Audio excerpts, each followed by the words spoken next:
I mean, I could just end my speech now by saying buy everything.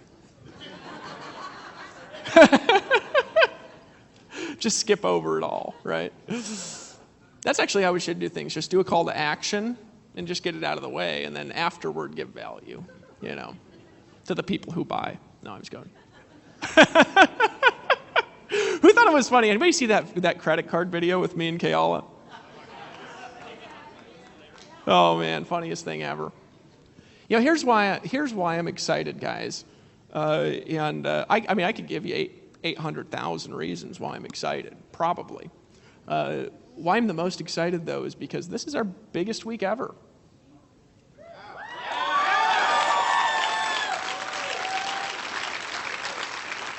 Pretty big deal. Smallest event ever, but that's a good thing because we get a chance to meet all of you. But also, this is the biggest week ever. That means the biggest checks ever, biggest days ever, right? And the most excitement ever, right? Hopefully you guys are excited from this week, right?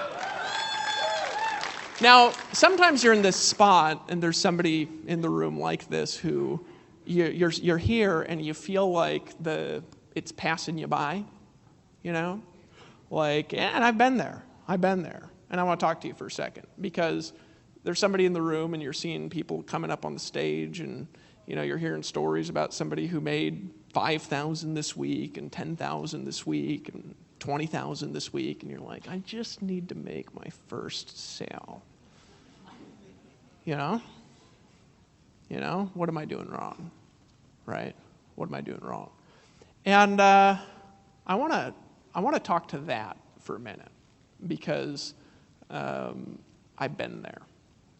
I remember being in the back of a room of 15,000 people in Long Beach, California, and looking up on the stage, seeing people cross the stage, new platinums, they make like $3,000 a month or whatever, and a couple of you been in Amway, new platinums and new rubies and emeralds and all these weird stone names. I just like to call them all stoners and get it over with. And you're sitting there in the back and you're like, okay, I'm on the auto ship. I'm coming to the meeting. I'm showing the plan. If one more one-legged, one-armed midget in a bikini crosses the stage, I'm going to kill everyone. That was actually how I got exposed to network marketing. Right? I was in a bikini midget club. It's a weird thing they got in Alaska. You know what I mean? It's a strip club, but with midgets. I'm totally kidding.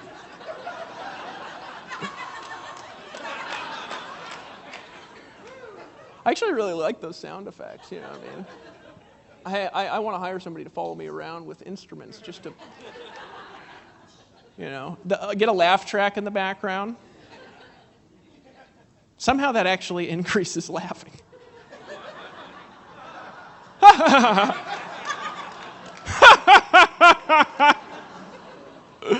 They have a hard time convincing the executives at TV stations to take that out of comedies because it's annoying to everyone, but at the same time, statistically, dramatically increases laughing somehow. Because you hear laughing and you start laughing hysterically. Like, the credit card thing. This is what happens is first people see that and they're kind of like this. They just start laughing and they buy.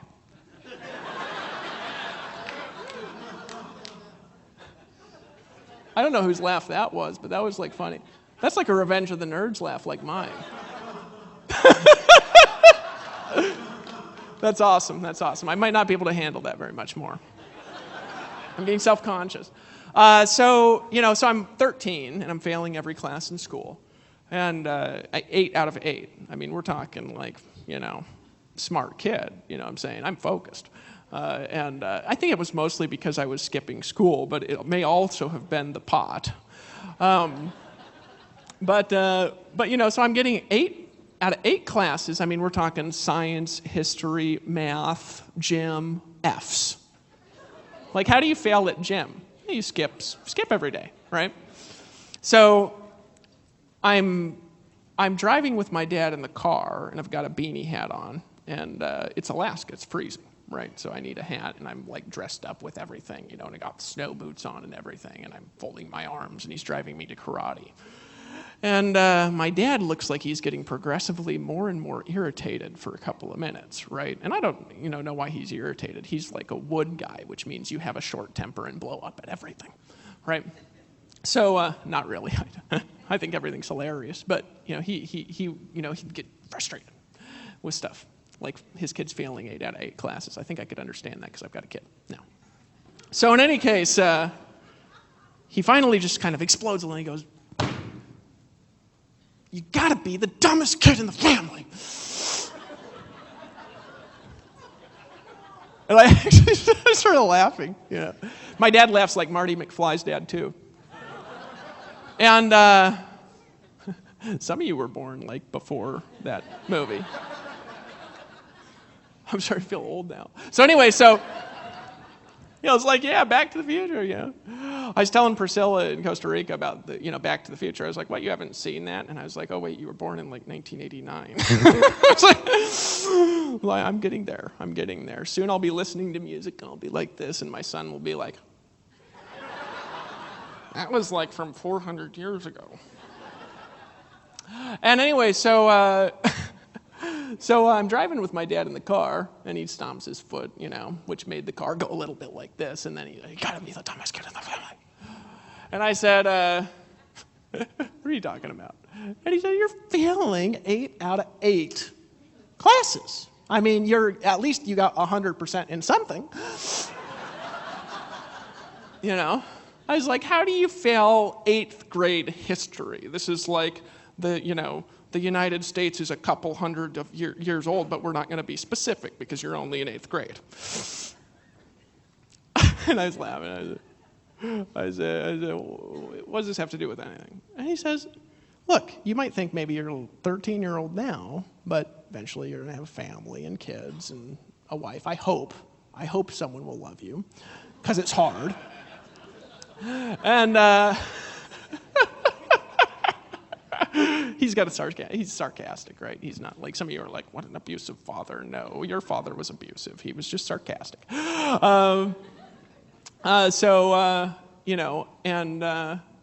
says, how are you going to support your family? If you don't go to school, get a job, get a profession, what are you going to do? And I said, you're telling me those dumb, boring history classes and that math class has something to do with making money, because I can't figure it out. So if I have to go to do this, to do what you do for a living, I'll be poor. Thank you very much. So why don't you tell me something I can do for a living without going to school? How about that? Right? Now, I was expecting to be left alone at that point, which is really why I said it, right? It was just like, I'll just tell them I'll be a failure and get it over with, and that's what I'm looking for. Leave me alone.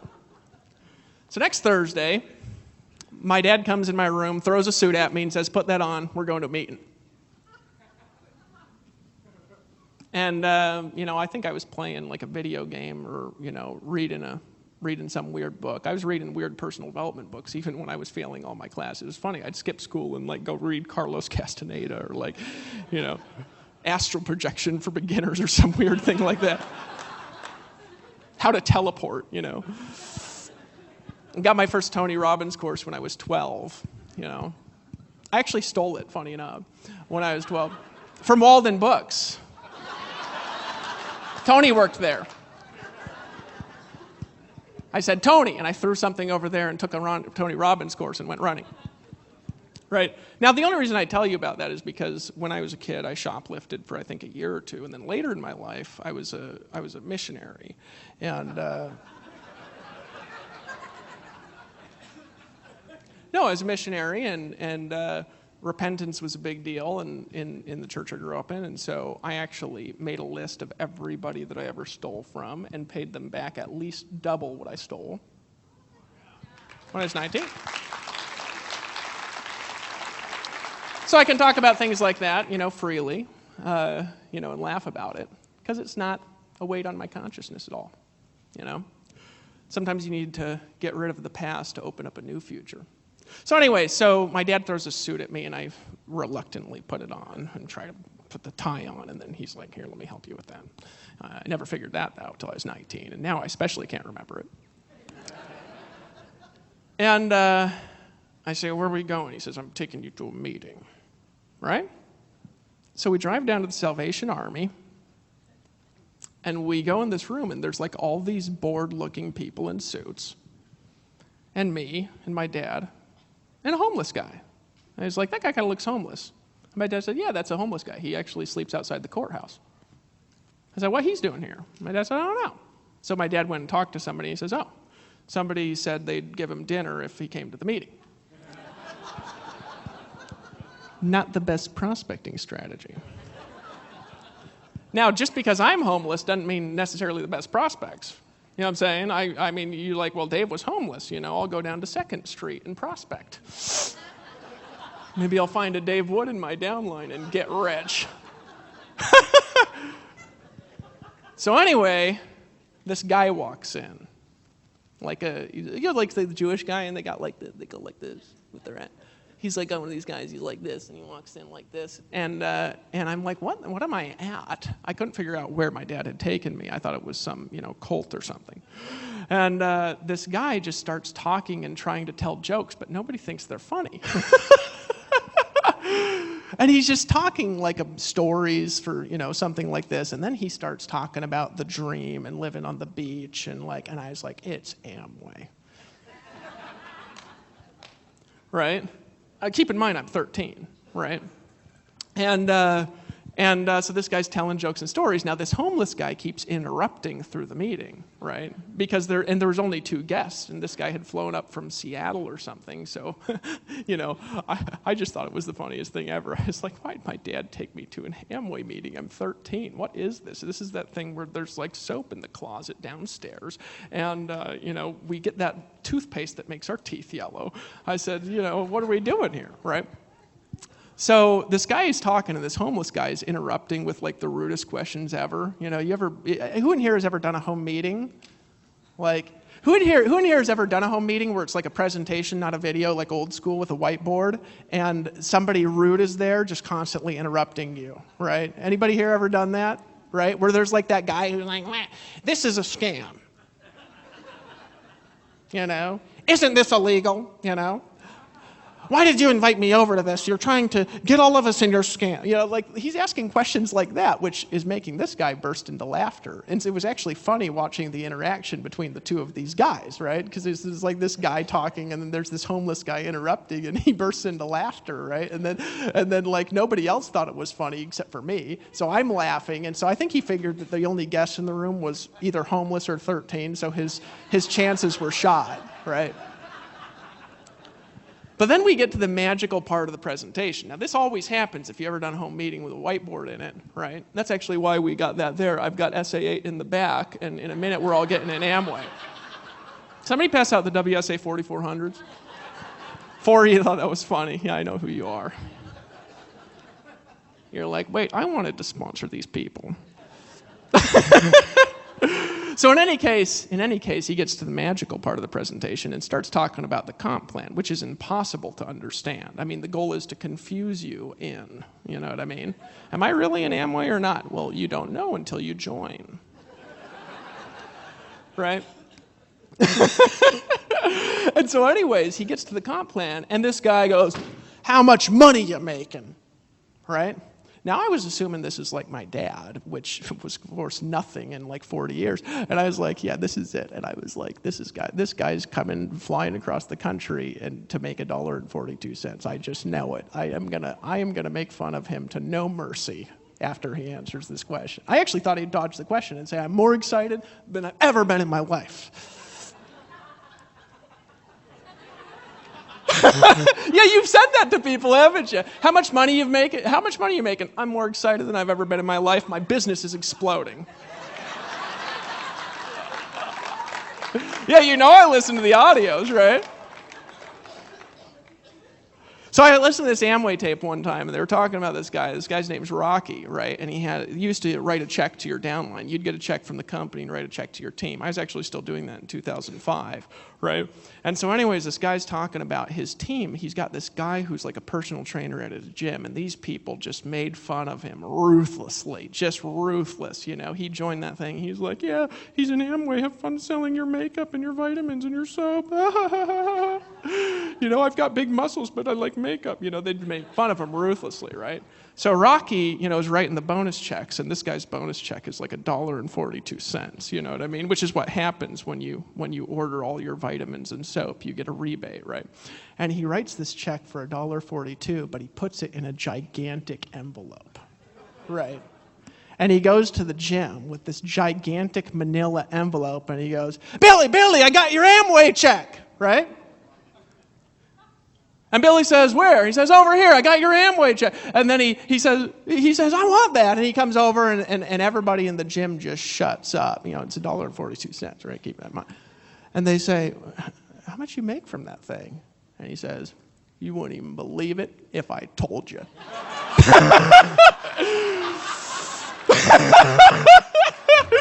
So in any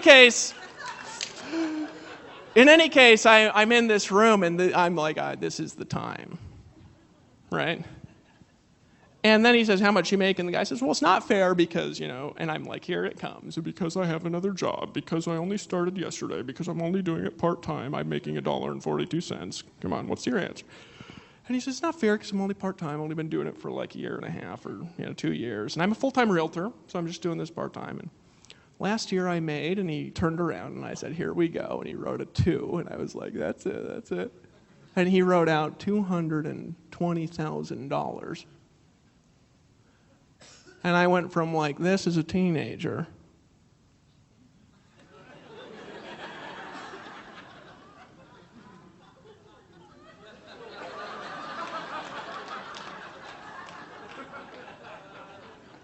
and I said, if that dumb idiot can make $220,000 selling soap and vitamins to homeless people and teenagers, I am going to be rich in Amway.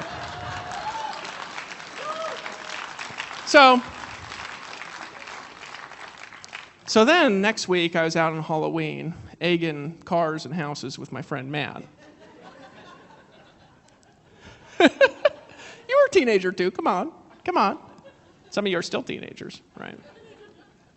And he's 13, and so we're throwing an egg at a house, and then somebody comes out screaming, and we run, and we're talking in between.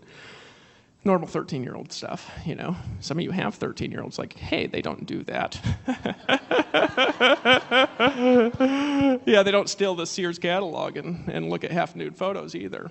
Because they got the internet is why. So in any case, so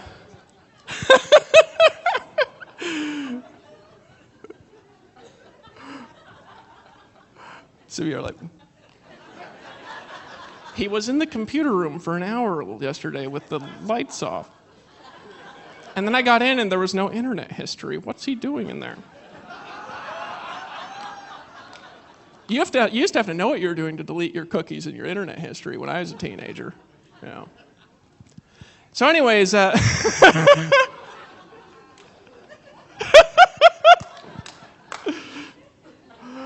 in any case, I'm talking with my friend, and I say, what do you want to do for a living? And he says, I'm going to be a firefighter. And I go,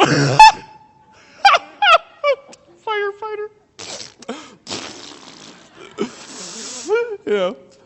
And he looked like genuinely, because his mom was a firefighter, and I was like, and he was like, what's wrong with that? I was like, you are going to be poor.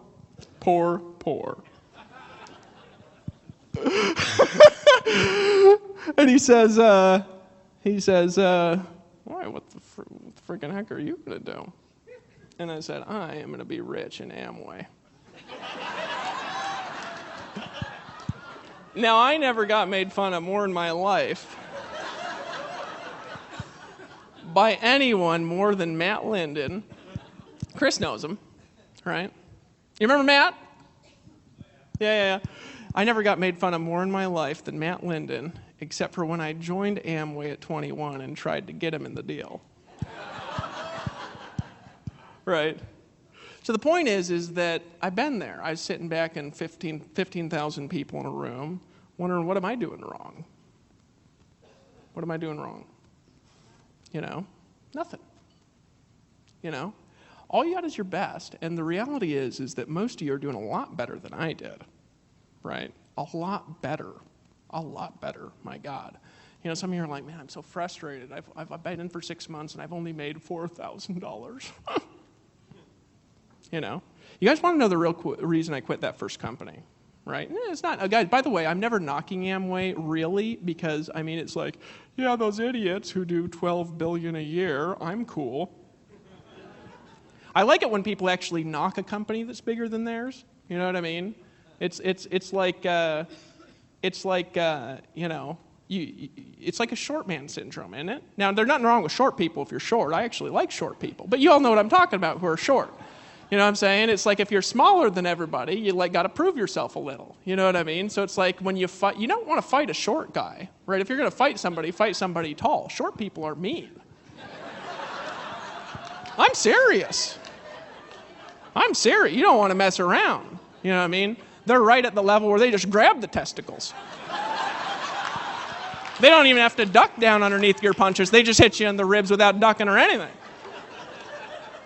Right? A lot of you guys are doing really good, though. And this is what happened to me, and this is the truth, is I just wanted that thing fiercely. He used to call my upline at he used to pick up the phone at 2 in the morning and stuff. And I really think my upline in Amway for a lot of my success. First person to ever really believe in me. My parents believed in me. They're good parents. But the first person to ever really believe in me for just my dreams. You know what I mean?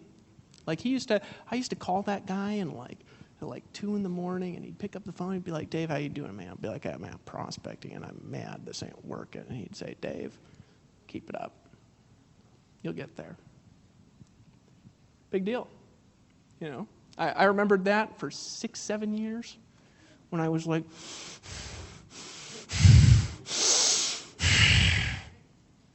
some of you are there, and kept me going, right? And, so this is what happened is I was in that thing, and they were doing product pickup, and I'm disorganized, the biggest If you could imagine the most disorganized person that you met. True story, I have this lady working as a chef in my house. This is a year ago or a year and a half ago or something like that. And she comes to one of our events to cook us food. What were the events? She was a raw food chef, right? Made this delicious raw food stuff. And she comes to the event, and it's the San Diego event. Any of you there? It's 3,000 people at that event. And I get to the hotel, and they ask for a credit card. And I was like, crap, you need a credit card. And I pull up this roller bag that I have, and I was like, I got to find something. Hold on a second. And I was looking for a company credit card, and I opened up the zipper on there, and it was just filled with papers everywhere. And what I was looking for was the corporation had mailed me an Empower Network credit card, right, to use for company expenses. And of course, I just always spend stuff on my own personal corporations because I never eat into the company finances for any of my stuff, so I never use it, right? So I'm sitting there and I'm digging through these papers, trying to find this thing. And she's like, what are you looking for? And I said, I'm looking for my company card. And she says, how big is this company? And I said, I don't know, last month we did $4.5 million or something. And I'm looking through, and she goes, what in the hell? How can you run a company?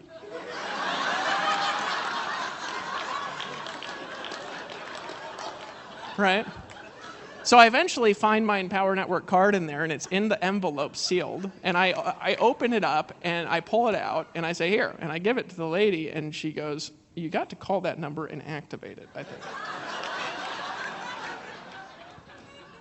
Right?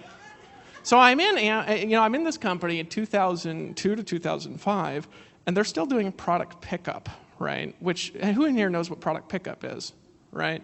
For those of you who don't know what product pickup, this is like the coolest pitch ever. I'm going to get you in, right? So you get in a room and you draw out the dream and you're painting it and you're like, we got this internet business that's so cool where you like get this shopping mall on the internet and it's like the most amazing thing ever. And then they get in and then they order their products from you on the phone on Sunday night and pick them up from your house on Wednesday. And then I'd write down the orders and call my upline and give him my order, right? And then mail him a physical paper order form filled out by hand with a check. And then on Wednesday, I would give the products to my downline, take their checks, and I'd have to run to the bank before my check was cashed to prevent it from bouncing, right? So now that is a recipe for a person like me to just leak money everywhere. You know what I'm saying? It's like, oh wait, you ordered this, and what didn't you order? And I was like, you needed this product, but it's not here yet, so I'll refund that. And then you're just like looking at stacks of papers and wondering, is there a light at the end of the tunnel, or is there just papers lined through my future, And so what happened is I was trying to get like my upline to send products back and to give me products that weren't delivered. This is a true story, right? And I had my like whole room in my personal bedroom stacked with shelves with products for product pickup because I had like 10 people come to my house on Wednesdays to get stuff from me, giving me checks and order forms, right? You guys are like, my God, why'd you stay in that thing? Well, I just was going to get rich no matter what, right?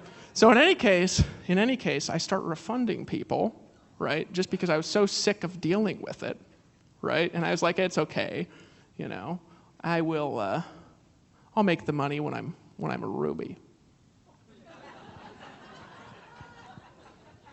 Now, some of you are laughing, but at the same time, you're blindly throwing money into advertising without tracking anything, saying, oh, I'll get the money back when it works. Ouch. Not paying attention to your numbers. You're doing the same thing I did in Amway. It's stupid. Not so funny. Not so funny. Ha, ha, ha, ha, David, Mr. Disorganizer, finding people in Amway. Oh, I'm going to go spend $10,000 on a lead co-op. I'm going to get rich.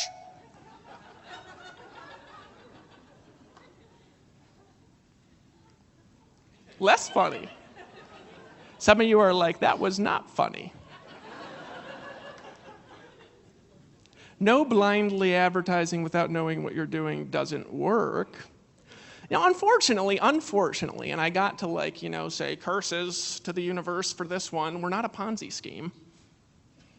Because I was hoping, actually, I'd just get in and throw money wildly and have it magically multiply without me doing anything. I've been there. So what happened is I actually was spending so much money, because I was doing a little bit of volume, that it ate away my whole check from the company and all my job income. I about got kicked out of my apartment. Yeah, right? And I've ran into some people in here too who you just keep spending and spending and spending and spending, thinking, oh, it'll be fine when I'm making tons of money. You can only do that when you're making lots of money. And then it's still stupid. Vic doesn't do that. You see Vic blindly spending money on stuff, right? Why am I talking about this? Because I want to stop a behavior that I see people doing, where people behave like this is magic or something. Now, don't get me wrong, I do have magical powers. Buy everything.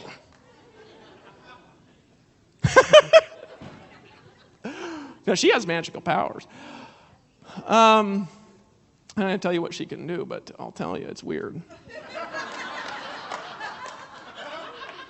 You guys remember that neck brace I had at last event?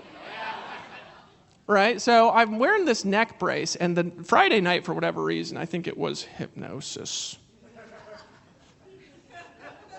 Buy everything. For whatever reason, I'm wearing this neck brace, and I don't have any pain Friday night. Right? And so I give that whole speech pain-free. And I was in like agonizing pain for the week. I had a compressed nerve. I actually never told anybody what was wrong with my back. They were like, I'll tell you. And then I never got around to it. So the stories just flew. But what happened, I had a compressed nerve, which means you have a herniated disc. It pushes into the nerves in your spine, right? And if any of you ever had something like that, compressed nerve in your spine, it's like the most grueling thing ever, isn't it? It's like all the pain in your whole nerve all firing off at the same time, like it's being stabbed with daggers, right? So like I was in agony, so that thing was keeping pressure off my nerve, and for whatever reason, Friday night I didn't have any pain. However, Saturday, I was in a lot of pain. Sunday too, when I went out at the end. Some of you noticed it. My face is like this, right? I was like, hello, congratulations on your $1 million ring. Right? So Saturday, I'm going out and to my team thing, and I was in a lot of pain, and Lena comes and says, I'm an energy healer, come here, right? And I'm like in this pain, and I'm like this, and she like touches my arm, and my back starts moving around on the inside. Now, I don't know how that worked or why I told you that story, but it was totally nuts. You got magical powers, right? Yeah, it totally worked. It was the weirdest thing ever, right? And that was totally awesome. Thank you for whatever you did with your magicery, or whatever it is. Give her a hand. So, some of you guys are like, Dave, you're telling stories, get to the point. Here's what I want to do first. We're here for a while. I mean, I got like 8 hours to talk. What I want to do is I want to realize, when you look at us sometimes, it's like you're like, man, what am I doing wrong? It's frustrating. The reality is, though, you're just new. Okay? It's okay. Maybe you just don't know what to do yet. I mean, heck, if I had known some of this stuff back in 2002, it wouldn't have taken me 7 years to make it, but it probably would have taken me 1 or 2. Working my tail off. That's okay. I didn't have it all together. I was confused about life and the universe and my future and didn't have any clarity, so of course nobody's going to follow me. Hey, let's go follow the confused guy over there. Hey, look, somebody unsure about their future. Can I join something with you? Because I think we should start a cause together. It's called having no impact on anyone. Right? See, people don't follow people without vision. So if you want people to follow you, you got to have vision. You got to have a dream, right? People follow people with a dream, right? You look around, anybody that has a big following, that, especially if they keep it around, right? Getting a following and keeping it around, by the way, 2 different things, aren't they? Who in here has built a following and lost it before? 2 different things. One of the audios I listened to, and this is back in 2003, I think, and I can't remember the name of it. It was by a guy named Ron Pereira. And he said, there's 2 parts of our business. He says, building it and keeping it around.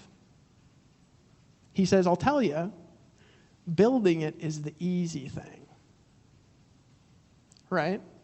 And I was like, shut your trap. Because that's fine if you got a big team and you're struggling to keep it together to hear something like that. You're like, oh, okay, I got it. But when you're out there trying to get people in and some idiot says it's easy, you just want to tear their head off. You're like, this is not easy!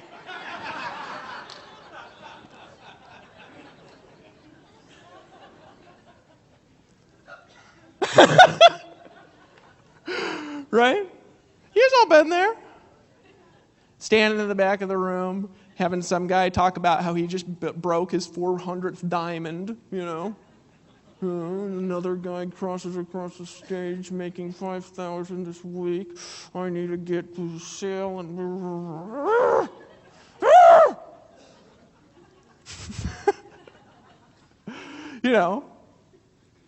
The truth is, you never know the story. You never know the story. You don't know Vic's story. Maybe you know some of it.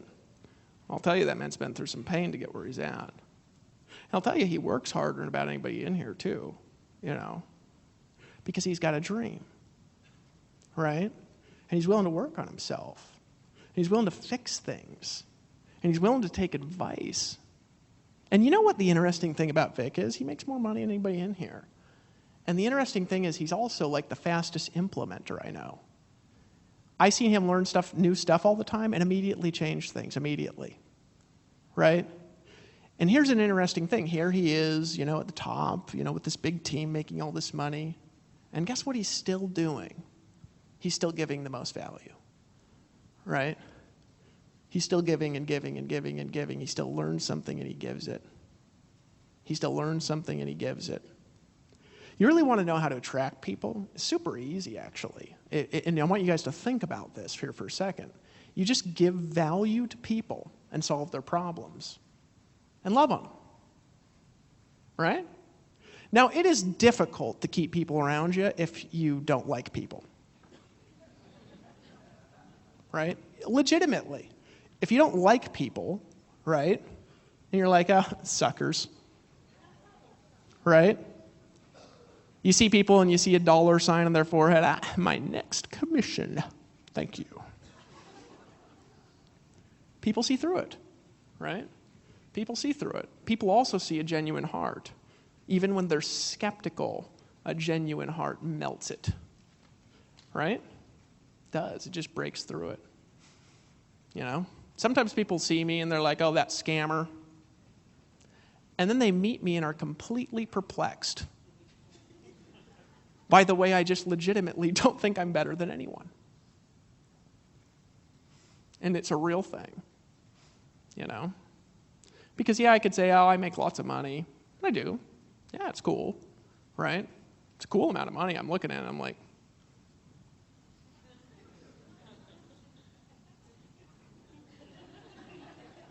I just do the same thing every day.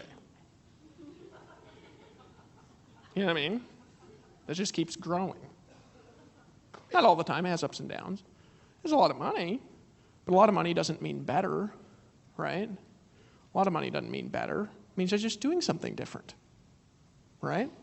Anything that somebody's getting as a result that you're not getting can be traced to them doing something differently, right? Like I couldn't do when I started the things I do now because I was new, right? When you have money, you can do things that you can't do when you're new, right? You can have employees when you have money. You can have somebody cleaning your house if you want, right? You can have somebody cooking your food in your house. You can have somebody better doing your taxes. You can set up cooler corporations. You can live in a different country. You can buy a new home, right? You can travel, right? You can have somebody manage your travel. You can have somebody manage your schedule. You could literally never know where you are and it doesn't matter. It's like, David, why don't you ever know where you are? Well, because I don't really care to know where I am. It's not important. There's always people telling me where to go.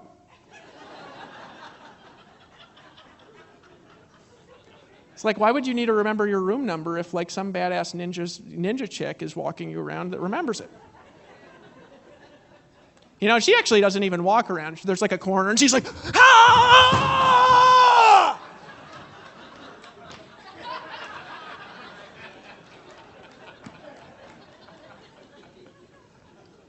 First time scared the shit out of me, but afterwards I got used to the screaming. How many of you are like,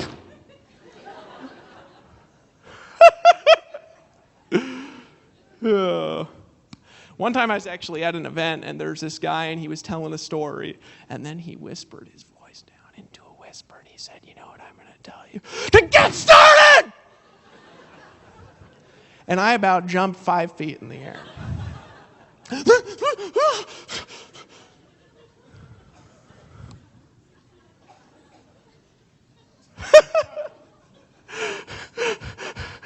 Somebody's like,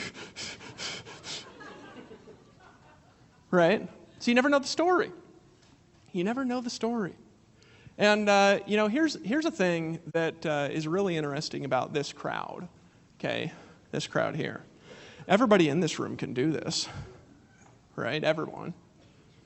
Some of you are still like, well, how? Right? Well, have you watched the videos and the products yet?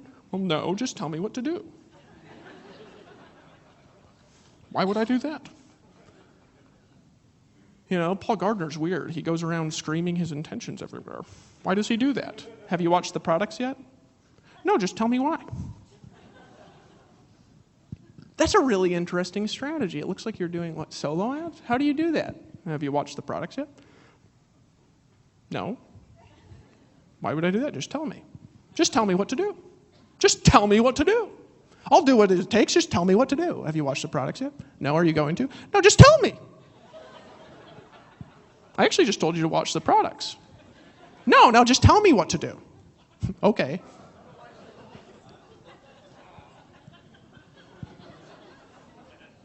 You're really good at listening. You know what I'm saying?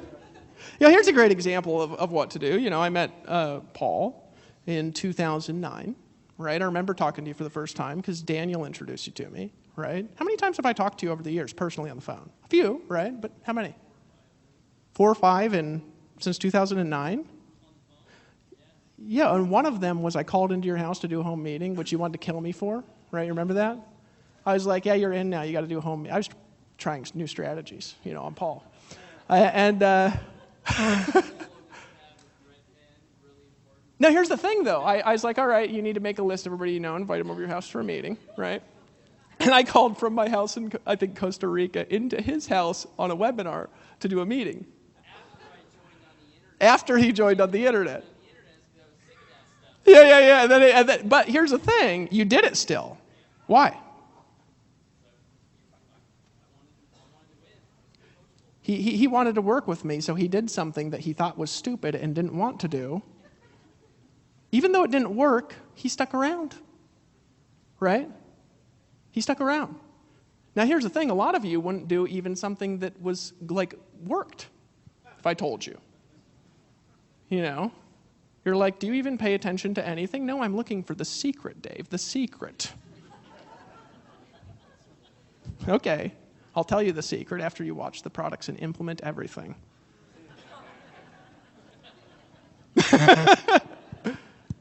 Seriously, guys, this is not complicated. It's actually really simple. Sometimes it can be frustrating because you're doing something and it's not working, right? Sometimes it can be frustrating because you're not listening and you think that you are, right? I know still sometimes I think I'm listening and I'm not listening to people when they give me advice. It takes effort to listen, right?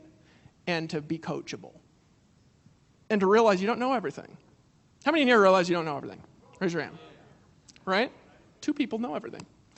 I want to know what you know, which is everything. Right? I thought only Jesus knew everything.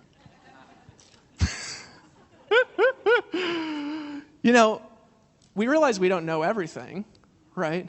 And here's what I want to suggest to you, right? If you're frustrated, right, or you're not getting the results that you want, your way is not working, right? So when somebody gives you a way who knows how to do it, and then you reject their advice and try to fight the way they give you, right? Because you're looking for a different way that they're going to give you. You're looking for the secret way. You're just trying to look for the shortcut when the person is making dramatically more money. I mean, a huge amount more than you. A huge amount. I mean, you look at like Vic, right? Or Tony, right? You know, Vic's best month here is like 700,000, and a normal month is in between 200 and 350,000 a month, right? Now, to me, if I was around that and was making no money at all, you know what I'd do? I would try to be doing exactly what he's doing, right? That's what I'd be doing. If I ran into him and I said, you know, what do I do? And he says, I want you to squat. I'd be like this. My legs are tired, Vic. And he says, stay there for a while. And if you stay there and don't move, then I will teach you. Like Fight Club. I've actually thought about that before, you know, come down to my house and then I might teach you. And when you come, you have to shave your head and wait outside for 3 days. And if you don't pass out, then I will train you.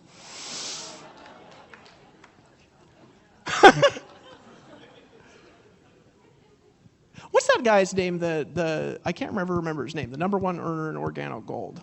What's his? Holton Buggs. It's just a strange name. I can't remember it ever. Really cool guy. At least good at building. I don't know him personally, but I'm friends with a lot of people who are close to him. When he was launching his team in Organo Gold, right? He was in a room full of people, and he said, everybody in here needs to listen to exactly what I tell you to do, right? And then he talked for a little while, and then he's like, all right, pull out a pen and a piece of paper, right? And somebody didn't pull out a pen and a piece of paper. He said, stand up out of your chair. And the guy said, what for? He says, get out of the room. Right, and the guy goes like, why do I get out of the room? He says, you get out of the room right now because you're sitting in the chair and I'm speaking because I know how to do what you're doing. And if you're not going to listen, I'm not going to put up with crap. Get up out of your chair and get out of here. Right? Now the guy left. And guess what else happened? Everyone else did exactly what he told them to do. Out of the fear of Holton. It was like, I would not want to see what happened if that guy did not get out of the room, right? How many of you like it when I kick that guy off the first webinar at the 15K? How many of you guys? You know what happened when I did that, right? Nobody else dropped off that entire webinar. Right? Why? Because you got to realize something, that there are people who know how to do things that you don't know how to do. Right? And maybe that's not why you're getting quite the results that you want yet. And that's okay. You're in a good spot. Right? You're in a good space. Some of the stuff that you learn now, you'll be applying for the next 10 years. You know? You'll be applying for the next 10 years. Some of the stuff that you hear this weekend, you'll be walking along 5 years from now, and you're going to have a breakthrough from something that just sinks in, and your income will get even bigger, right? And how do I know that? I know that because I used to sit around with like old guys in Amway that were making $300,000 and $400,000 a month, which was atrocious. I was like, what? You know, they're flying around in private jets and stuff, right? And I used to sit around listening to them to tell stories about what I thought was nothing, right? I thought they weren't talking about anything. I was just like, tell me what to do. And they'd say, well, 3 years ago when I was in Phoenix, Arizona, I was talking to a guy, and he really wanted it badly. And he looked like he was struggling like you. And I grabbed him by the shoulder, and I pulled him close, and I said, I believe in you. You willing to listen? And I'm like this. And he says, get to every event ever, and you'll get there. I walked away. Right? That makes me mad. Tell me what to do. Right?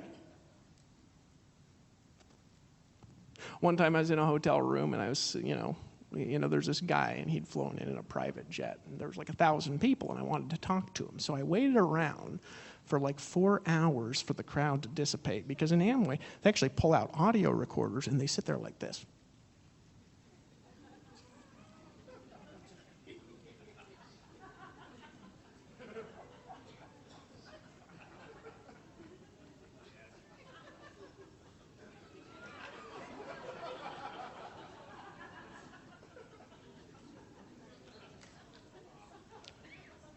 And so finally, everybody kind of walked away one by one. And of course, the hotel staff always think that's weird. They're like, what is this old guy talking about? He's just talking around in circles. And all these people are standing around with tape recorders. It's weird, right? Well, I finally get up to this guy, and I'm like, look, I was like, stop talking like that. Okay? And he goes, you're speaking your life into destruction. Stop it. I say, okay. He goes, I'm going to tell you 2 things to do. And if you promise me in advance that you'll do them, I'll tell you what they are. And if you do it, it'll change your life. Say, okay. He says, it's not okay is not enough. He says, I'm not going to tell you what to do unless you do it. And you commit to me beforehand that you'll do it, no matter what it is. Death stare. How many of you are afraid of my death stare? I hear people say Dave Wood peered into my soul, right?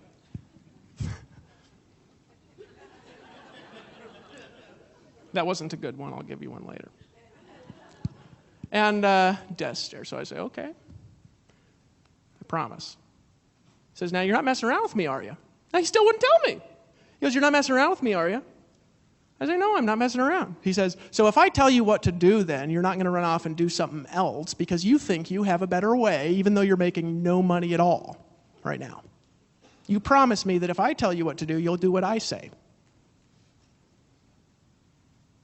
And I was like, shit, this guy is cornering me everywhere.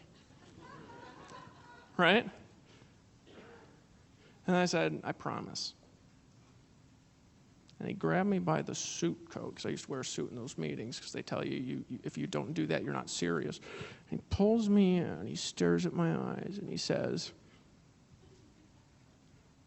from now on, you are not allowed to listen to the radio. When you're in your car, you're listening to audios from somebody making more money than you. I said, how long? He said, forever.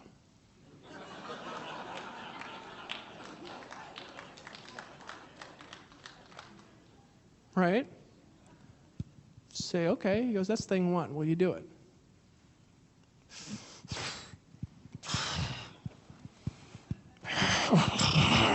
You make me commit. Yes. Good. If you don't do it, I'll never talk to you again. Thing two. Go to every event ever.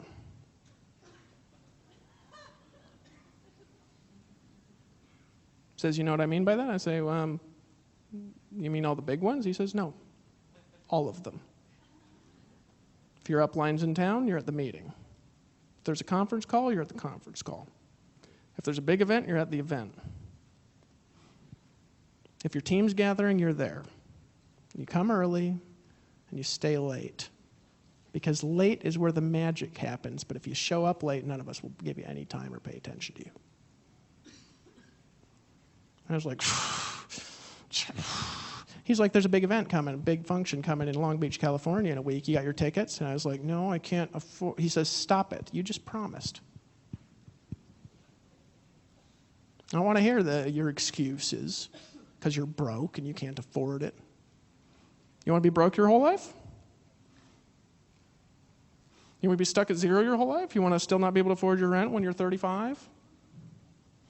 You still want to be stuck in a cycle, go into a job and living paycheck to paycheck when you're 45? You want to get married one day, Dave, and then when you're married, you want to say, oh yeah, we can't buy that because that's expensive. I'm sorry. I know you like that ring better, honey, but this one's a little bit more in our price range. Oh, that looks like the best thing on the menu, but let's go with something a little more affordable. Oh yeah, nice suit, except for the fact that, that's right, we need to pay the electricity. He says, you want to do that? You want to listen? I was like, that makes me mad.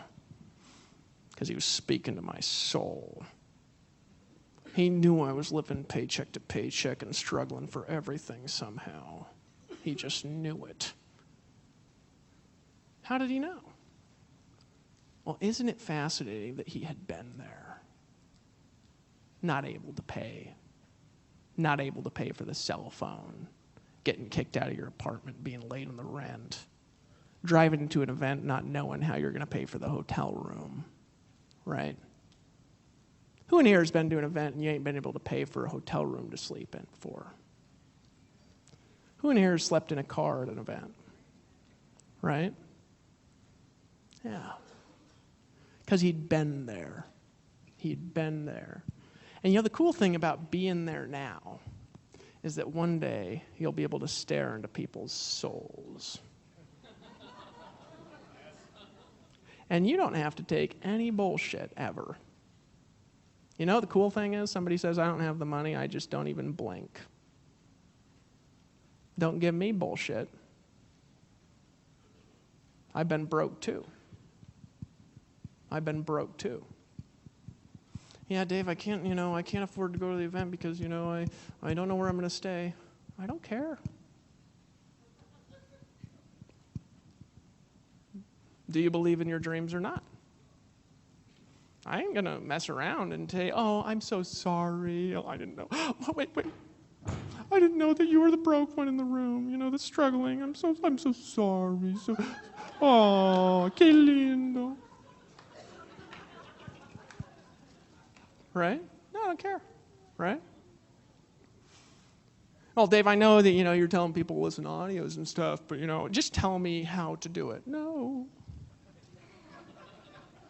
Because it's a secret that you can only find by listening to the audios. I'm sorry. Because I've been there. I've thought the same things you're thinking.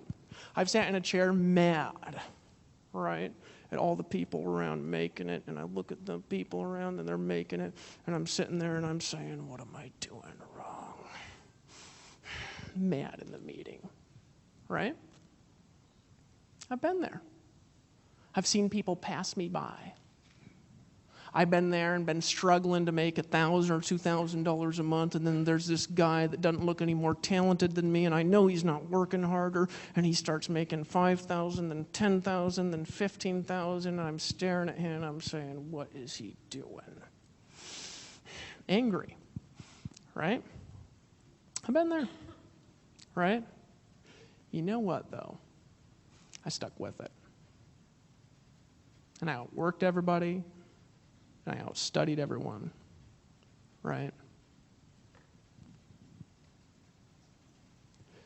Out-visualized them, and I stuck with it, And the thing about me, if I'm going to say one thing that's a secret to how I do what I do, is that I really love people a lot. And even people I don't know, and I don't know why I'm like that. Part of it's because maybe a philosophy in my family, maybe from my mom. My mom's a lot like that. But part of it's I just genuinely like people. A lot of you guys, maybe you meet me and you get to know me, you're surprised by that. I sit back there with Vic, and what my conversations with Vic are like when we sit down and talk? I say, Vic, I really, really, really would like to find a way to get you to $1 million a month consistently. Why? Because I see myself as a servant. I'm here to serve. I'm here to help you get what you want, or why are you here, right? And so my goal and my vision for this group here is, you're like, Dave, why are you talking to me like this? I'm like talking to you. You're like talking right to me. You're looking at me. You're staring at me. Why am I doing that? Because I know how great you can be when you let go of the bullshit. When you take responsibility, when you realize that my results are because of what I've been doing or not been doing, right? Or what I know or what I don't know. My results are because of what I've been doing. My results are my responsibility, not the responsibility of another human being. It's not Vic's responsibility to give me results, right? It's my responsibility. It's not Vic's responsibility to get me leads by following his process and learning what he has to teach. It's my responsibility to implement that information and to do what it takes. It's not Dave Wood's responsibility to get you to blog. It's yours, right? It's not my responsibility to give you a dream, right? Because that dream is not put there in your heart by me, right? I might help spark it, but I don't put it there. That's your dream, right? It's not my responsibility if you don't accomplish your dreams. I know not everybody that gets an Empower Network will succeed. And I'm okay with that, right? Because that's their responsibility when I give them the tools. And all I can do is my very best to tell people how it is. My very best, right? To just tell them how it is. And I'm telling you guys, if you do this and if you succeed big, you will run into problems. You'll have setbacks. You'll get in arguments. You'll have leaders quit and leave if you ever build a big team. right? You'll have friends and family or somebody that'll think you're some sort of scam artist, right? Who doesn't have a clue what they're talking about, right? You'll have bankers question why you're making so much money and cause you problems and close down your bank accounts. You got to move your money, right? That's something a lot of you haven't run into. It's not a bad problem. It's actually kind of hilarious. It's like, you mean you don't want my money here?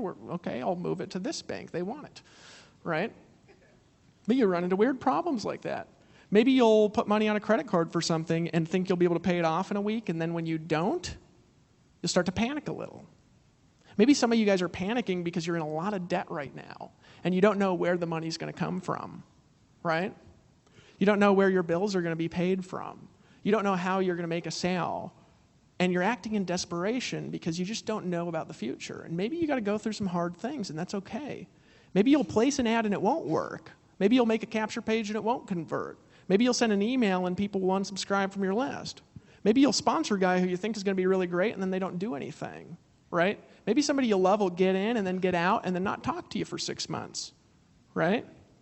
Maybe you'll build a team and build a team and build a team, and then the team will leave. And you'll feel a sense of loss. Maybe you'll get a leader, and then what he's doing is working really well, and you're like, woohoo, I'm making money from this guy. And then all of a sudden, what he's doing won't work well anymore, right? And you're depending on, him producing to generate you income, right? Yeah, it's funny, isn't it? Until it happens, then you're like, snap.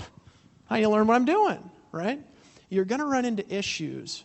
You're going to run into issues and hard times, and nothing in life that's great, is going to happen without difficulty, right? How do you lift weights? By tearing your muscles apart. That's how you get big and strong, by tearing your muscles to pieces. What do the best boxers do? They take the most hits. How's Michael Jordan land so many shots? He missed a lot when he was a teenager. And he worked really, really, really, really, really hard. Some of you think the people up here, they got some sort of like magical power. No, they work harder and they study more and they got a bigger dream, right? And they've been implementing and implementing and implementing and implementing and doing whatever it takes, right? Who knows what these people have been through? I hear Paul's story and, worked in a print shop, and it's like, this print shop guy, he was out there, he was like in the print shop, he's like this, and then he's like, oh yeah, email from Vic, click on that. What's that? Commissions? Oh yeah, I'm joining. $500,000 next year. You know what I'm saying? Or you think Vic gotten in power and he's like, oh yeah, never done anything like this before, but not important. $3 million next year. It's amazing. One cool thing about Paul Gardner, you look at that dude and you're like, that man is working his ass off, and it's obvious. You know what I mean? Yeah, you're like, he ain't fooling around, right? Or you look at me and you say, how in the heck are you doing this? Are you curly-haired? I'm better looking than you. I dress better. I went to school. I got more money when I started. I don't live in a green van. And here you are, where you're talking about nothing. And why are these people listening to this idiot? Right? Your laugh is weird. Right? You never know the whole story. You never know the whole story. Here's what I'll tell you, though. This is worth it. And compare it to anything. And this is the upside. I've been beating you up for a little bit. This is the upside of that, though. The upside, right? Big upside to this, right? What is it? It's that compare this to anything. See, sometimes people get frustrated here because they don't make money for like 4 years or whatever. Not even thinking about that they went to school for 4 and spent way more than this. Way more. Some people are like, I can't get into that because that's expensive. Well, what do you do for work? I'm an engineer, and I would never do anything like that because I have a career, and it's professional. And you're like, what school did you go to? Well, I went to this school over here. How much did you pay for that? Oh, it was very expensive. I spent, I think, $80,000 on my education. How much are you making? Oh, well, it's not fair because I've only been in the workforce for 10 years, but, now I'm making $25 an hour.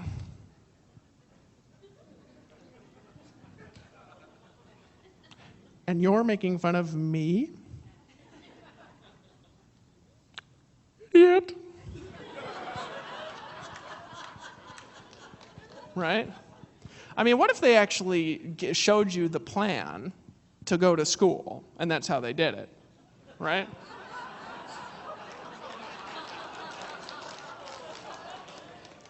We would all be sitting there like this.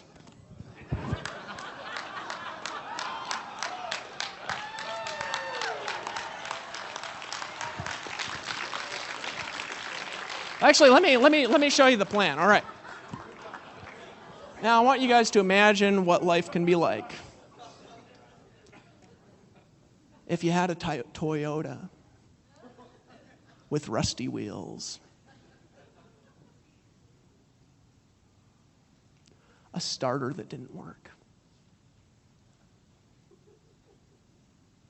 If every morning you could be sleeping, enjoying your nice soft bed, and you hear a sound, and you wake up, and you're excited for the day.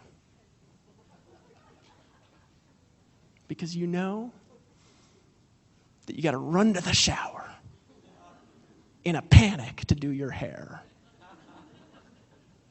Your stomach is going to be a little flabby because you don't exercise anymore.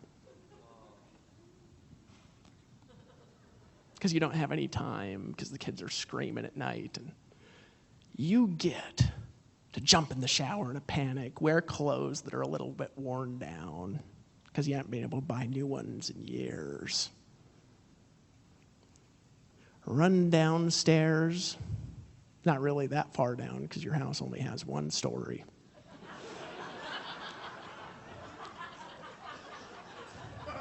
And you get to pull your keys out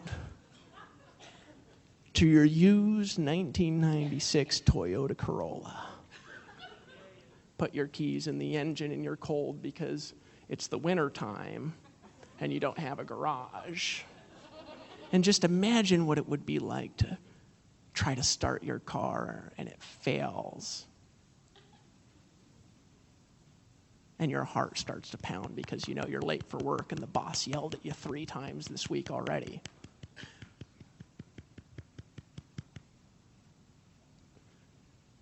And so you get out there in the cold on your bicycle.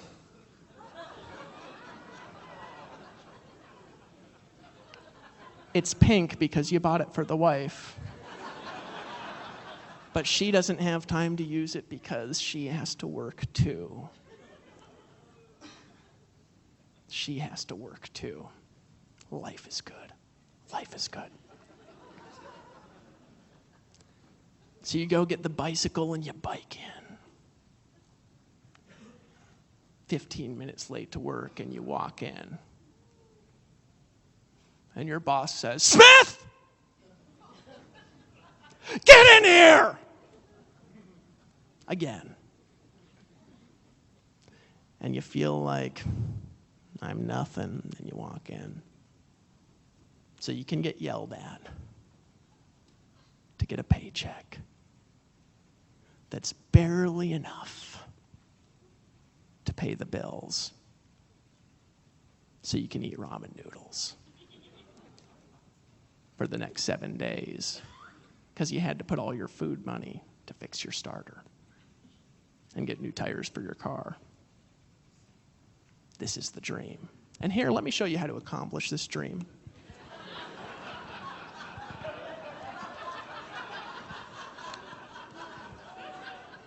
First of all, you need to pay attention to your teachers when you're in school because, they're wise. Wise, wise, wise. And they know the way. And they're going to teach you a formula. Now, don't pay attention to these schemes because, they're schemes, like the internet traffic formula. I'm talking about a real life formula. Go to school, and then when you're done with school at 18, you're not done. You're just starting. Except for you got to pay for this one. Don't worry, it's not a lot of money, just $10,000 a semester. For 4 more years. And then when you graduate, you can live paycheck to paycheck for the next 40 years of your life driving your Toyota back and forth to work. And if you're lucky, you could go on a vacation a year to the town 100 miles away, as long as your Toyota doesn't run out of gas or break down. And then when you retire, imagine the retirement, you're going to get a pension.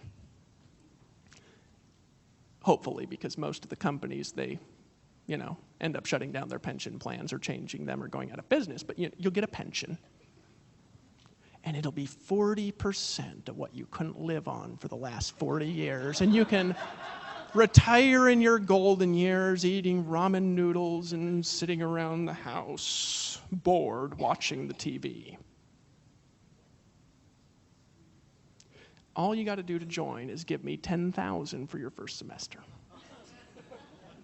Now that's some fucking bullshit.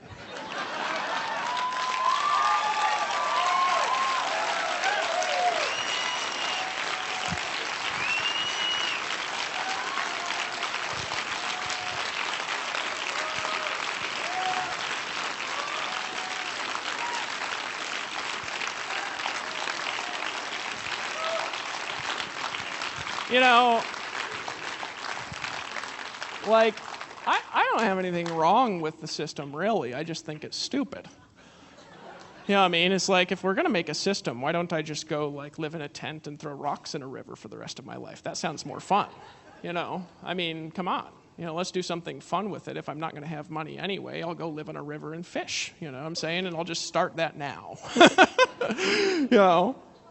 So we've been scammed, unfortunately. I thought that was funny to say, but I'm the only one. The rest of you are mad. My point is, right, when you think this is hard, remember that, right? Because for me, I failed for 7 years, right? But it wasn't that bad. And it was like, I didn't know this stuff. But I failed for 7, miserably. I failed for 7, right? And that 7 years, I look back and I compare it to everything. And I'm like, my dad went to school for longer than that to make a lot less money than I made after 7 years. So he was in school longer than that 7 years. And when he got out, didn't make anywhere near the amount of money when I finally figured out how to do this. Not anywhere near. Not anywhere close. In fact, the amount of money after 7 years I was making, which is right around the time my dad was getting out of law school and stuff, right after 7 or 8 years or however the heck long it is to be a lawyer, which is forever, right? Nothing wrong with being a lawyer. It just takes a long time. It's a lot of work, just like everything in life. Sometimes this can be some work too, and you got to be okay with that. See, the difference is sometimes a lawyer, they don't think they're going to get rich tomorrow, right? They don't think that you're going to be rich tomorrow, right? What would people say if they're in school, right? And they're in school in their 3rd year to be a lawyer, and they've got 5 more or whatever, and you say, hey, Billy, making any money yet?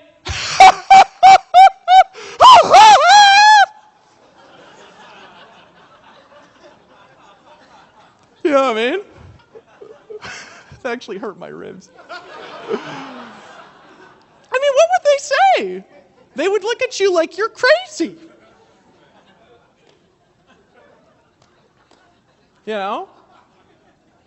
When I first started making money on the internet, I worked about 18 or 20 hours a day for 90 days straight. It was nuts, right? I mean, it was crazy. It was completely nuts, right? It was a huge amount of work. Now, at the same time, my sisters were studying for finals, right? And doing their homework for other classes and writing term papers and stuff like that. 2 of them, Emily and Melissa. I love both these sisters. They're just awesome. And they were working 18 or 20 hours a day for 3 months straight studying for finals, right? For their 2nd or 3rd year of school or something. And then after all that, right, I had a week where I made $25,000 after my 18, 20-hour days. And then I started making $5-10 a week back in 2009, right? And I was excited, and I just told my family about it. My sisters were like, I'd never worked that hard. And I was looking at them like, hello, you're working that hard right now. Your husband's in school too, and he's working that hard too. Don't tell me you don't work that hard. Hello, you were a missionary for the last 2 years. I know how hard missionaries work. They're working all day and night. Don't give me this bullshit. And I know when you go into a career how hard you work, right? Let's compare this to everything, why don't we, right? Let's compare it to everything. So seriously, compare it to everything. Give me a profession, right, where in 7 years you could only waste $20,000 or $30,000 like I did, right? That's all this you spend. 20 or 30,000 after 7 years, and then after 7 years you can make 25, 30,000 a month. Okay, give me one. What profession? Anybody? Anybody know? Because doctors can't do that. Can doctors do that? Any doctors in here? Doctors can't do that. Can lawyers do that? No? Oh wait, lawyers can't do that either. Doctors can't do it and lawyers can't do it. What other profession? Could like a normal salesperson do that? No. Well, what else? Who can do that? Oh, exactly. Only this profession can do that. That's interesting, right? Because I thought that was a long time and I spent so much money. Oh, $5,000 is a lot of money. Oh, yeah. Where'd you go to school? Oh, Cornell. And I would never spend $5,000 on something like that.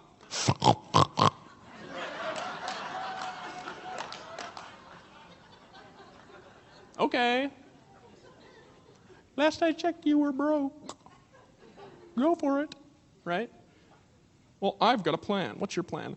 I'm going to save 10% of my paycheck for the next 40 years, earning 11 to 12% interest. I hope, because I hope the economy doesn't go down, but I'm going to earn 11 to 12% interest because of the stock market. And then in 40 years, I'm going to have $800,000, and I'm going to go live off of the interest, and live my dreams.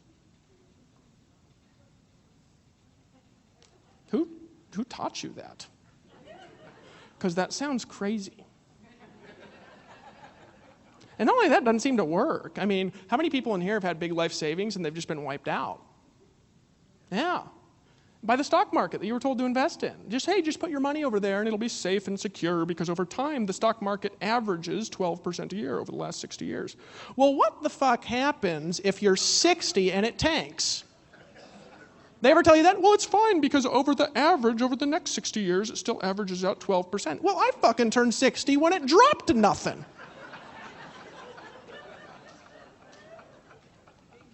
You know what I mean? Now, if you know that when your teacher says that, you do, kick to the balls. Why did you do that? You tried to scam me.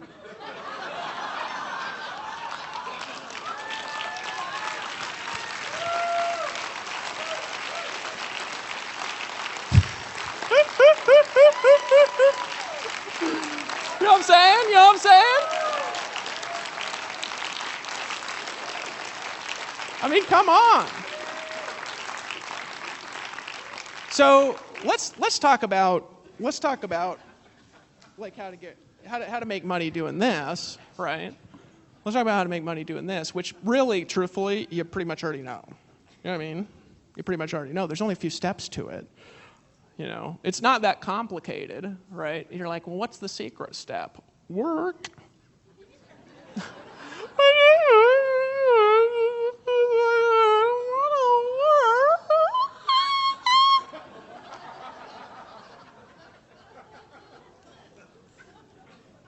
Okay, wait, I'll give you the secret step. First, put your hand on your nipple like this. Now get your ass to work.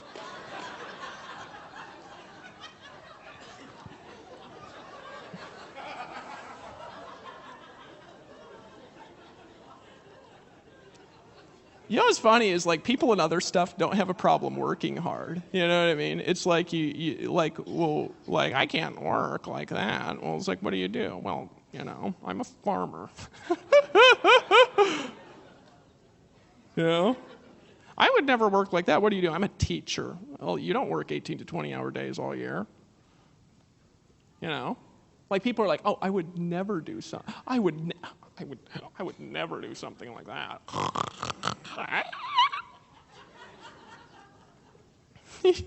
You just compare this to everything, and it actually is quite hilarious. The things people say. The things people say about what we're doing. They're like, most people in that don't make any money, right? Obviously, idiot. Most people in life don't make money, right? I got a different idea. Why don't we track all the people that come to our events and never miss one, and get on all our Monday calls and never miss one, right? And then spend at least 2 hours a day working. 2 hours, not 8, not 18, 2. Working. Not sitting in front of the computer watching videos, not hitting refresh in your commission email inbox, not sitting at your phone call waiting for somebody to call you to ask you to join. Working. What if you actually spent 2 hours a day working, went to every event, got on the Monday calls, right? And why don't we track those people's incomes? I wish we could. You know, I actually want to have an income disclosure that's navigatable. And I'm serious. I've been trying to get them to do it forever, but, you know, it's just that there's other priorities other than my pet peeves to make, right? You know, I want a navigatable income disclosure. You know, let's do this. Why don't we have an income disclosure that says, okay, who's been to every event, everyone since they've been in, right? And then we'll track that by 3 months, 6 months, 9 months, a year, up to 5 years. Why don't we do that? Number one. And just look at it over time, just with that. Just that are in, that have been to all the events. Now let's add on who's been to every Monday call. Right? Okay, we tell people to do that, but you know they don't have to because we're not going to fire them if they don't. It's not like a job. That is a difference. I mean, if you worked like, here's the question. The question to ask yourself is, if I worked at my job like this, would I be fired within a week? Probably. Probably 99% of you would be fired from Empower Network. I mean, we just straight fire you. You don't show up. You're never at the meetings, right? And then you sit around and don't do anything all day. I mean, that's somebody that you fire. I mean, what do you do if you have an employee, right, who doesn't come to work on time? When they show up, they watch videos all day, refresh their email inbox and play on Facebook, never show up to anything for the meetings. What do you do with those people? Fired.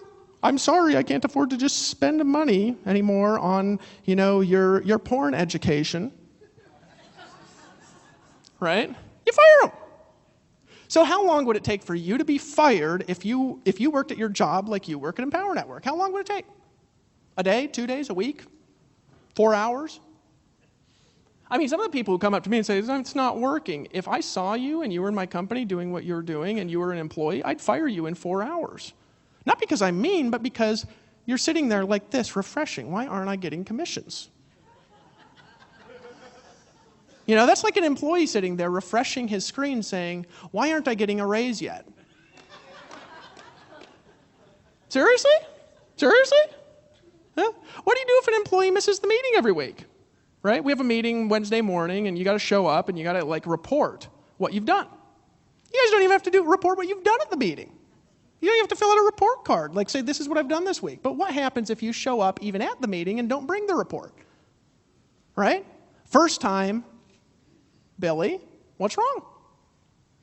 You don't want a job here? Second time, you do that again, you're fired. If you last 3 weeks, and then the third week, fired. Right? That would be just for that. The question is, how good's your work ethic really? Right? I could legitimately say, all the people that I know in Empower Network that I wouldn't fire if they were employees are all making pretty damn good money. Right?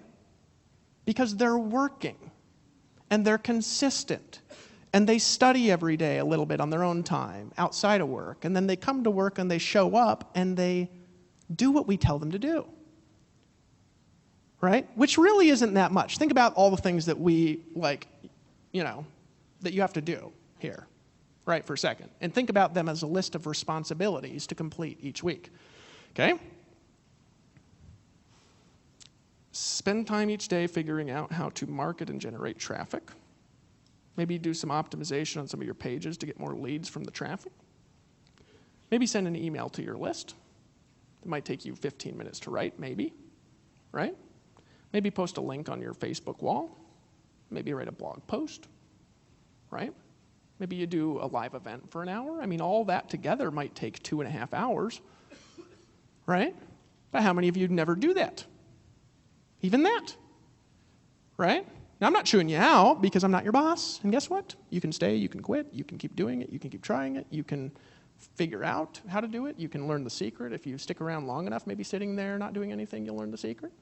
I am actually wondering what it is. And so if you continue to watch videos forever, You'll eventually make money when you learn the secret. You'll eventually learn the secret to making money while you sit there and do nothing, right? However, if you're working, that's easy stuff to correct, right? If you're doing the work, right? Now, I never had a problem with work. I never had an issue with it, ever, right? For whatever reason. I had a problem with dumb work. I mean, I was late to every job I ever had. And I got fired a lot. That's how I know I'd fire somebody who worked like like most of you work in this, because most of you're late to this stuff and you don't work at this stuff, but then you show up on time and you work all day at your job. Most of you, right? That's just the truth. I'm not beating you up. I'm just saying, well, maybe it's beating you up a little, but I'm just telling you the truth, right? And some of you aren't laughing anymore. You're like, this is sort of funny, but not because it's not funny because it's me now. Right? We can be honest about that. But for me, I was always like late to my work and I showed up on time for this stuff. It was like opposite. So I always got fired from the jobs, right? Whereas a lot of you guys, you've jumped from company to company to company to company to company, always looking for the hottest deal, because maybe if you get at the top, you'll make money. Hey, guess what? No, you won't. Did you know that you will never, ever in your life get in the top of something and because you're at the top make money?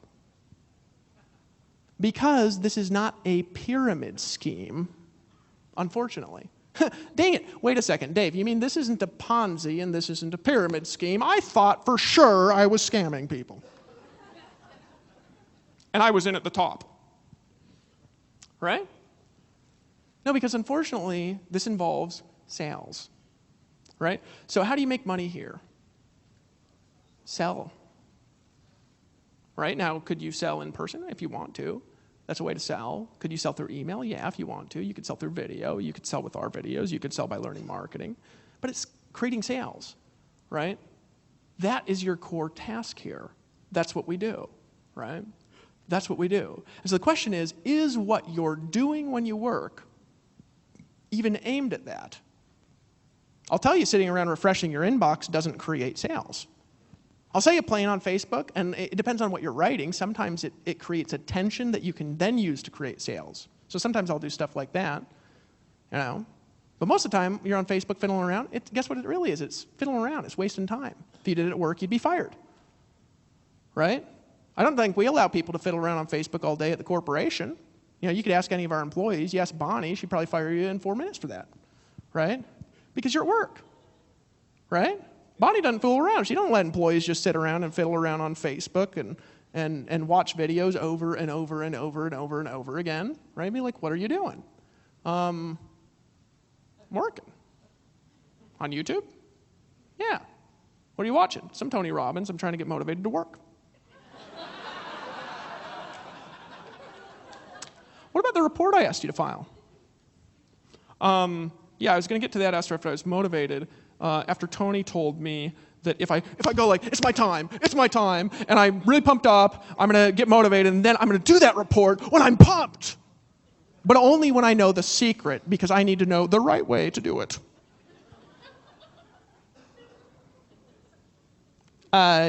Billy? Yes? You're fired. Right?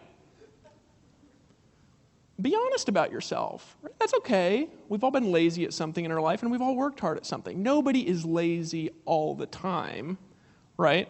And if you think somebody's lazy all the time, just, if it's a man, just say, okay, you ever been in a relationship? Yeah, how hard did you work to get, chase after that? Come on. Right? When people are motivated to, they work. Right? Now, the problem with this is, this is the problem that most of our minds, you say, Dave, when are you going to get to some content? Well, this is, because here's the truth. If I just say, we'll do this, right? You won't do it. And I know you won't do it, right? I know you won't do it because I've watched hundreds of thousands of people, right? Without the philosophies and attitudes and clarity, you'll do nothing at all, no matter what I say. And I've tried everything. I've tried personally coaching people. I've tried teaching people tactical strategies. Paul, remember when I used to teach people tactics all the time, like early on? And you know what the funny thing is? I taught people, this is the page I use. This is how I make the pages. This is how you make the videos. This is how to use hypnotic languaging. This is how I close people on the phone. And funny enough, when I told people exactly what to do all the time, they never, ever did it. And I mean, it was the same stuff that I was recruiting more than anyone I recruited like 4,000 people in a year. I'll show you how tomorrow, right?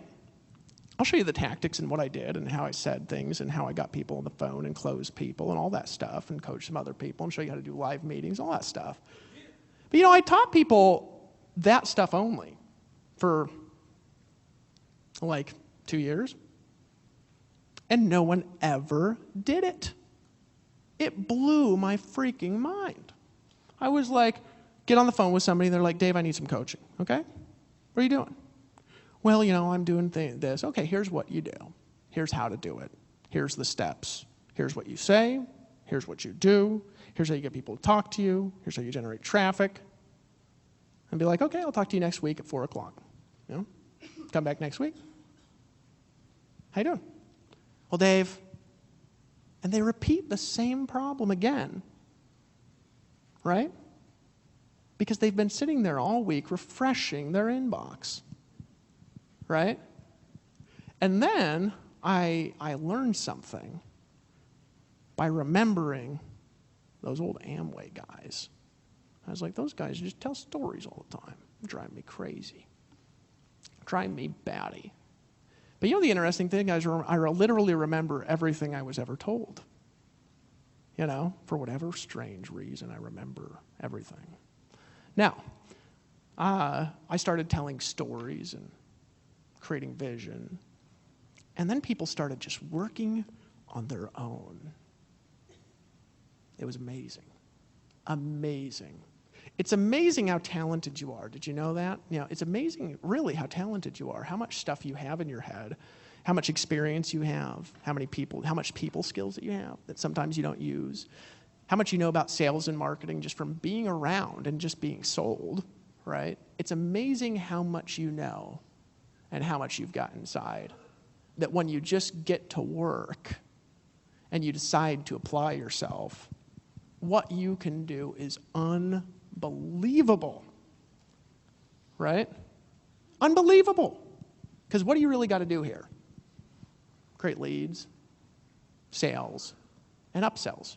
That is all you have to do to make money. That's it. That's it. If you create leads, sales, and upsells, you will make money. That's all. Now, there's more to keeping it around, and there's more to building teams, and there's more to building systemic processes and duplicating and stuff like that. Okay, right? But until you create lead, sales, and upsells, all of that other stuff is literally pointless. Well, Dave, I'm looking to, I want to learn really cool hypnotic language for when I'm speaking in front of tens of thousands of people. I got it, and we all want to hear your story when you got something to say, which is not now, unfortunately. I'm sorry. Right? I want to hear your story of how you sit around in the computer and refresh all the time. Right? You know what I'm saying? I've been there. You're like, Dave, you're chewing me out. Well, a little. Not really. I'm having fun, right? Because I've been there. I've been there. Now, here's the truth, right? Here's the truth, and this is what I really want to tell you guys. All of you have everything you need inside this moment to do it. All of it. You've been sitting here for 3 days. You heard Chris Rushlow talk about how to double your upsells. You heard Tony Rush's formula the first day on how he looks at his business. I mean, you heard it all, right? You heard it all. You heard Avram and Nikki get up here and talk about how they talk about EMFs and plants and how to not kill cows and stuff, and then all of a sudden you'll be making money instantly. I just love teasing these guys. Right?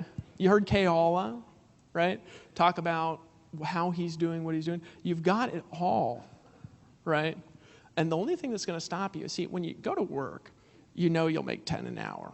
Or 20 an hour, or 30 an hour if you just show up and you just work, right? And here the problem is a mental barrier we need to just overcome.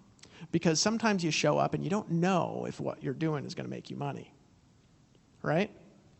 And you got to learn how to persevere and be motivated with expectation through that phase as you're learning, as you're implementing long enough to start getting some little wins. And most of you are focused on wins that are way too gigantic at first. It's like you want to make $10,000 a month and you're focused on the $10,000. Well, that's hard to focus on unless you break it down to what you do today, which is actually quite easy, right? You want to make $10,000 a month. It's way more simplistic than you think that it is, and here's how to do it. I'll tell you how to do it in Empower Network because it's an affiliate training. Bring in one $25 customer per day. That's pretty much it, right? Now, if somebody told you that in any other profession, it wouldn't be true. It'd be like a liar, right? Okay, now congratulations on graduating from medical school. Here's the deal. See one person per day, one, and you'll make a six-figure income. Not true.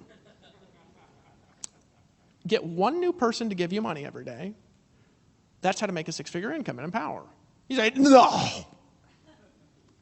Yeah, actually, right? Now, it's not true exactly for everybody, but for I've actually not really ran into anybody that's done that for longer than 3 months without making a six-figure income, right? That is not complicated at all. And you know everything you need to know to do that. One. How do you make a multiple six-figure income? Bring in 2 people a day. 2. Right? We're not even talking about showing up to events and building culture and stuff, right? We're talking about how to make money. Bring in 1 person a day. Why not that? You say, 1 a day? No, that's a lot. Compared to what? Okay, go be a lawyer.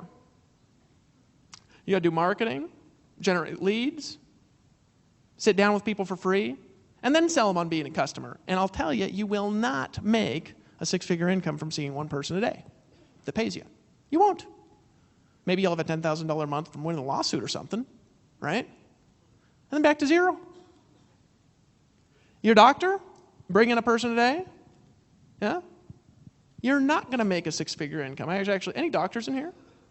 Any doctors? I'm curious if there's any doctors. Here we are. How many people you need to see a day to make a six-figure income as a doctor? Huh? Oh, right. Well, how many did you have to see? 3 or 4 from home. Okay, so that was 3 or 4 per day to do that. And you're a doctor too? How many people after expenses to make a six-figure income? So he's in a different kind of doctor or something, right? So 20 or 30 people a day, right? And you got to do your marketing, generate leads, generate customers. If you actually fix them, they don't come back. Right? It's one of the secrets. Don't help. Yeah, Mary, I got a solution for that kidney problem. Come back next week. I'm kidding. I know you don't do that. But you know what I'm saying? You fix it, the problem, and then they go away and don't pay you anymore. It's like the worst thing ever. Not that bad to be a doctor. It's just nobody ever told me this part. They just told me I'd make money and have a standard. They didn't tell me I'd work 18. And you guys work 18 hours days all the time, don't you? Maybe not, but Maybe. Okay, this guy's a good doctor. 10 hours a week, right? So here's the thing, right?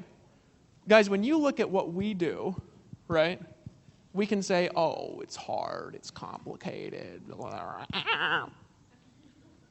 What's the secret?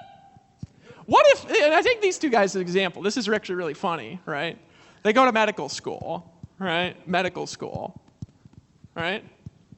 And the teacher starts talking, and they sit there for 3 weeks like this.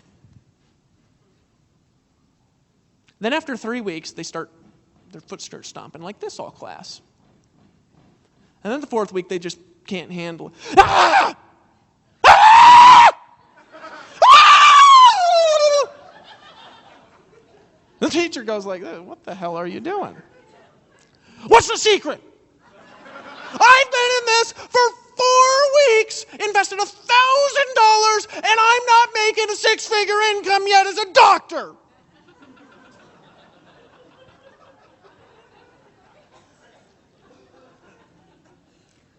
You know what I'm saying? What if we just start laughing at people in this who act like that, like they're retarded, like we'd laugh at that guy if he did that in medical school and how retarded that would be. You know what I'm saying? It's like the stupidest thing ever. But this is people's attitudes because they want to like get rich with no money and they want a Ferrari but they don't want to work for it, right? However, here's the upside to this. You can learn this. You can do this. You have the ability within you to do this. This is much easier to do than you think that it is if you just get over the ego about it, right? And you just are willing to learn it. Anybody can do this at any age group. I've had a 13-year-old making money. Now, he signed up with his dad. 13-year-olds are not allowed to do this. So it was his dad's account. And his dad let him market after school. And he did his homework. And after he completed his homework, he was allowed to market in the evening time and started making $3,000 a month. And we still got that kid in. And we've had people that are 18 do it. Our youngest $1 million earner, I think, is 23 or 24, right? We've got a lot of different people who are $1 million earners with different personalities, right? We've got Vic Strizhouse, right? Who's like a really focused guy. He's Christian, right? Really visionary type personality. We've got Justin Varengieff, who, as far as I can tell, believes that the universe blesses him and walks around and tells stories, right? And is a total hippie, right? And he's $1 million earner. We've got Shakir Hussein over in England, who's Islamic, right? And has like 3 businesses at the same time, and he's made over $1 million in commissions. We've got Tony Rush, who's I think he's an atheist, and argues with Christians on his wall at least half the day about evolution and all sorts of things like this, and he's earned $1 million in commissions, right? And so we've got a pot-smoking hippie, we've got a Christian visionary, an atheist, an Islamic guy, right? And then we've got, Tracy Walker, African-American lady who's 7 months pregnant, who's made over $1 million in commissions. You know what I mean? We've got Chuck Marshall, who literally, he looks like the most normal guy in the world, right? Like when you look at Chuck, you look at him, and if you could imagine normal, right? You look at Chuck and you say, that is the most normal-looking guy I have ever seen in my life. And we talk, he says, hey, I'm Chuck, how's it going? And he sounds like the most normal guy, and he was a construction dispatcher, and he's made $1 million.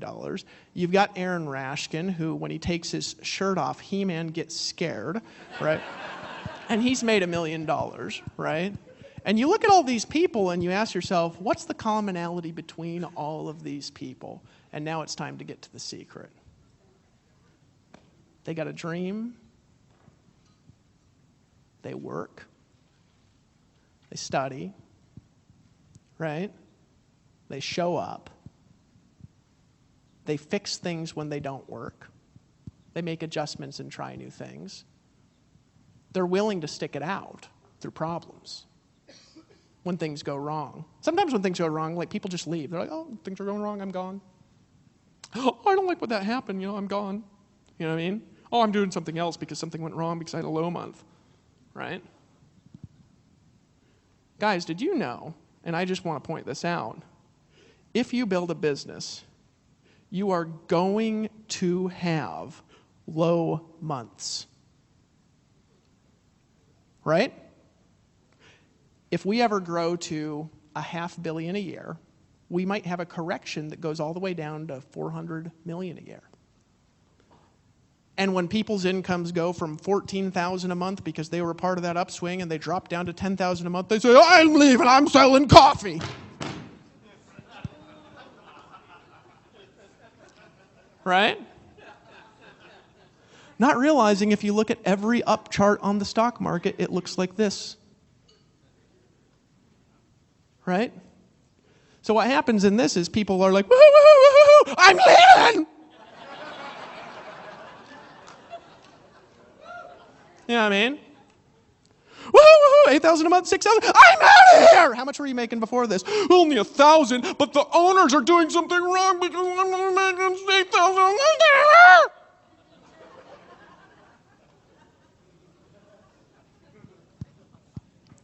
Well, I'm not in that thing anymore because now I'm focused on team building and I'm back to making phone calls and I'm so excited and so happy and I'm doing three-way calls all day and night again and I love it. I'm doing home meetings because I'm focused with a long-term residual. Because I had a down month. It was so awful. What happened? Well, I was making $30,000 a month. My income dropped down to $24,000. How much you making in that new thing? $4,000 a month, but I'm excited and it's residual.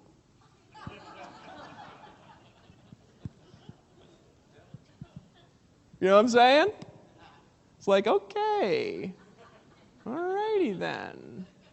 All righty. You know, yeah, people in that other company, they don't make any money at all. Most people in that team don't make any money at all. Join my team now because I just created 3 new people making close to $1,000 a month. Close! They almost make $1,000! They can almost pay for the ownership. And go to the meeting. I'm going to create thousands of these people all making $1,000 a month.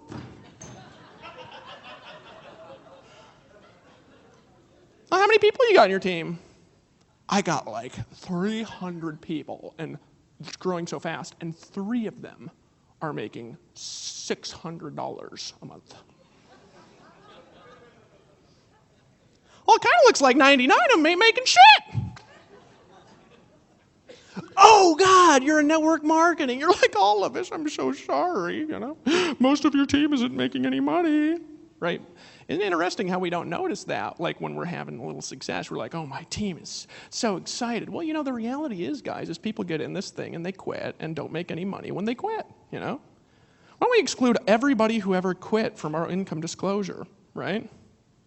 Right? Do you include doctors who just drop out of medical school after 4 days in a medical doctor income chart? This is the average income of doctors, including every child who ever had a dream of being a doctor one day. This is the average income earnings. Oh, by the way, when you're a doctor, and I'm showing you the plan, after 20 years, after practicing medicine and building up a clientele and working 10-hour days, and this is after, of course, medical school, and after your internship, and then after you're working for 10 years, and you've moved away from that practice, and you've got your own, you've built up your clientele, and after expenses and all the charges and insurance from the government, you're making $150,000 a year, and life is magical. And that's the average income of a doctor after they've worked for 20 years after medical school, and it's so amazing. And you can afford your car payment and your house payment, and you can afford your payment on your medical school, and you can afford to eat a little bit nicer food than your neighbor, and you get to be snooty, and you get to wear a nice hat, and you get to say, I'm a doctor, right? And here's the average income of doctors. But as a disclosure, as a full disclosure, because we want to be compliant with the government, and I've got to give you a full earnings disclosure for the average. Now, included in the average here on this chart, now this is the average income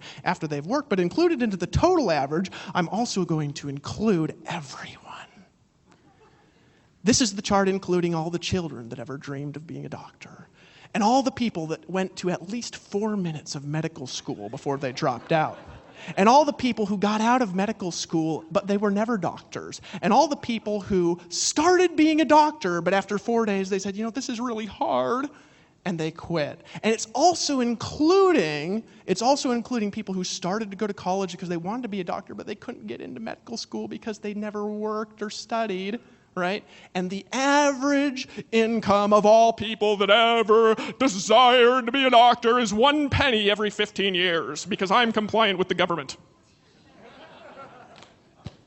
People make fun of us for that bullshit. You know what I mean? It's like, here's our income disclosure. By the way, most people won't make money, right? And if you look on this disclosure, we are including people who joined yesterday and quit before the day was done. We're including people who joined a month ago, bought the blog, and quit.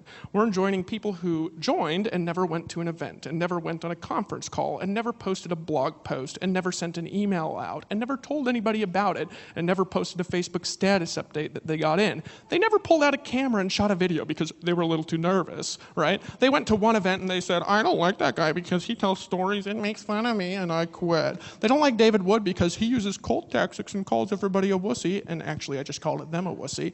But, I don't like that thing because, you got that atheist in there. And he argues with everybody on Facebook because they believe in creation. He believes in evolution. And I don't like that he can make $1 million because I believe in creation. Or I don't like Biscuit's house because I'm an atheist and he's a Christian. And you know what? I only believe in atheism. I like Tony, but if everybody was an atheist, then I would get in. I don't like that company because they have that long-haired guy who thinks the system is stupid. And I don't think the system is stupid. I've worked hard my whole life as a part of this system, and I don't like that guy. I don't like that guy. He's such an idiot, over there. He tells people to get 2 a day, and if everybody got 2 a day and they got 2 a day, the whole world would be in 4 minutes. It's a pyramid scheme.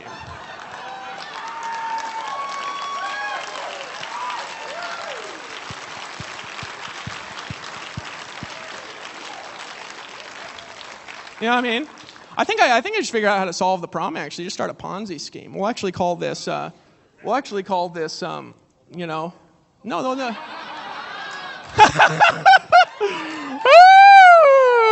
Wait, spy cameras in the space. Get away. Do not talk about the government in here. We love you. Where's my ninja? Right?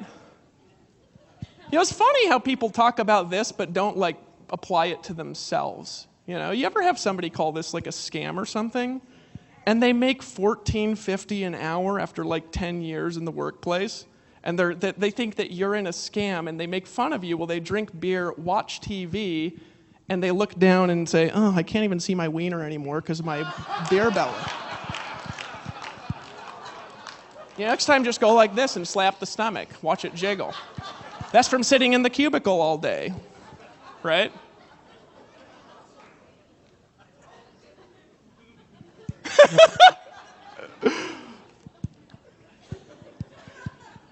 Seriously. Well, look how people talk about this. Look at how people talk about this. And look at what their actual objections to it are. And literally all of them are so stupid, it's unbelievable. The real objections people give to what we do are completely retarded. Oh yeah, those people who make money at that thing, they work really hard. Yeah, idiot. Unlike your job that you show up to every day at 10 in the morning and stay till 6 at night and at the end of the week have no money. Unlike that, right? Oh yeah, those people, they just spend lots of money on advertising and that's how they make money. Yeah, moron, like any business. Those people are just hypnotized. They're hypnotized and just following the leader blindly, not even listening to what he's saying. They don't even think for themselves. Okay, what do you do for work? Well, I'm an accountant. Well, for who? For yourself? Oh, no, I go to a big law firm, of course. Well, if your boss tells you to do something, what do you do? Well, do you not listen? Do you say, no? Oh, wait, you listen to your boss, do you? Oh, you listen to your boss. You're saying, I'm hypnotized, and you show up to work every day, and you listen to your boss. So, wait, if you want it, tell me the truth here. Let's apply the same rule to yourself. So wait a second, buddy. You show up at work tomorrow, your boss says, give me that report or you're fired, and you say, no! I'm not hypnotized!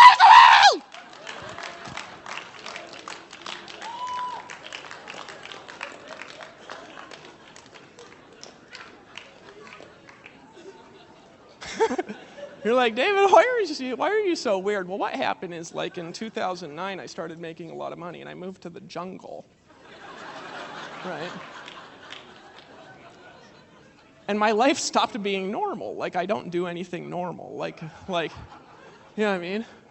So, I'm sort of unrelatable now, you know what I mean? Which sometimes is difficult because I'm trying to think of, a new person getting started, and I'm like, I did that, a while ago, and it was a lot of work. I remember that. And what did I do? I just did whatever it took, right? Whatever it took. Why? Because for me, whatever it took was a lot less work than 40 years of never having what I want. Yeah. To me, that's a good deal. right? To me, it's still a good deal when we have ups, we have downs, so we go back up, right? I actually remember I was in a conference at Amway again. I say the name of the company. Some people think I'm making fun of it. It's like, come on. I poke fun, but I could poke more fun at me. I look funny. You know what I mean? My arm, I put on deodorant, my armpits smell. You know what I mean? Gosh. So really, so I was in this, and Brad Duncan was talking. Anybody know who Brad is? Anybody know Brad Duncan? A couple of us Amway junkies are like, hey, I used to love that guy. Brad, I miss you. I miss listening to your audios and standing around with the tape recorder. I miss you. Anyway, so Brad was talking, and he says, I've been in this for 20 years. He says, you know what happens? Every 2 or 3 years, we have a big upswing in volume. He said, every 2 or 3 years, we have a big downswing. People leave, and I stick around, and I keep doing the same things, and every 2 or 3 years, we have a bigger upswing. He says, it kind of looks like the stock market for those of us that work and stick around. But every time we have a downswing, people are like, oh, it's saturated. The funny thing is with us, I still remember when we got our first 8,000 people, right? Month 1. And people were like, it's saturated. Like, what did it saturate? Fairbanks, Alaska? Wait, no, that has 30,000 people. I think it saturated Nome, Alaska. Everybody in Nome got in. It's saturated! We got 300,000 people! Oh, like Anchorage, Alaska, like one of the smallest, biggest cities in a state in the world. Come on. Like, it's saturated because we got 300,000 people in English, right? Dexter Yeager has like 10 million active people in his downline. Active, right? It's saturated. Well, then how come when I was in, in 2000, I don't even think Amway's saturated. I was in Amway in 2002, and then they were doing, I think total, $6 billion a year or $7 billion a year. It was 2 years ago, they had their first $1 billion month. And you know what? Now they're definitely saturated.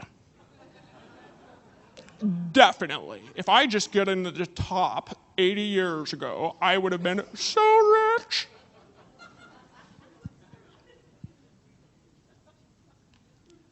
Okay, then ask all your relatives who got in then and quit how rich they are, right? Ask them, right? If only I would have got in the first day of Empower Network, I would have made so much more money. Okay, what about the people that got in and quit? Who got in the first day? What about all the people that were in the meeting with the original 35 people that dropped out when the merchant shut us down, right? What about the people that left when we couldn't process payments for 2 months? They got in at the beginning too. What about all the people that were there marketing with us when our websites didn't really work for, till recently?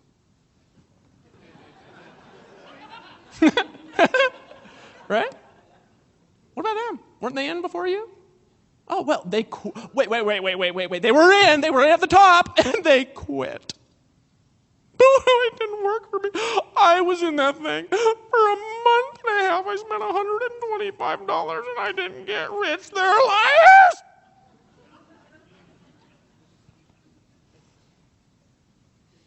You know what I'm saying? What about the people that quit when we did that dumb Blog Beast launch? Oh, those owners make mistakes. I'm out. Those videos were so stupid. I'm out. I had a slow month. I'm gone. Okay, have fun doing 3-way calls, home meetings, and getting 3 to get 3 to get 3 for the rest of your life. Enjoy that. Hey, look, I'm just for me, I'm just telling you how it is, right? Because you know what? We'll go to $250 million a year, and then we'll have a downswing, and then we'll go back up. And there will be people in here.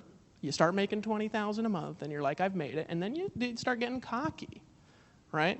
Do you know how many people I see start making money and not remembering that last year they were completely busted, And then they completely stop listening to anyone, thinking they know everything, because they're making $15,000 a month or $10,000 a month or $20,000 a month, right?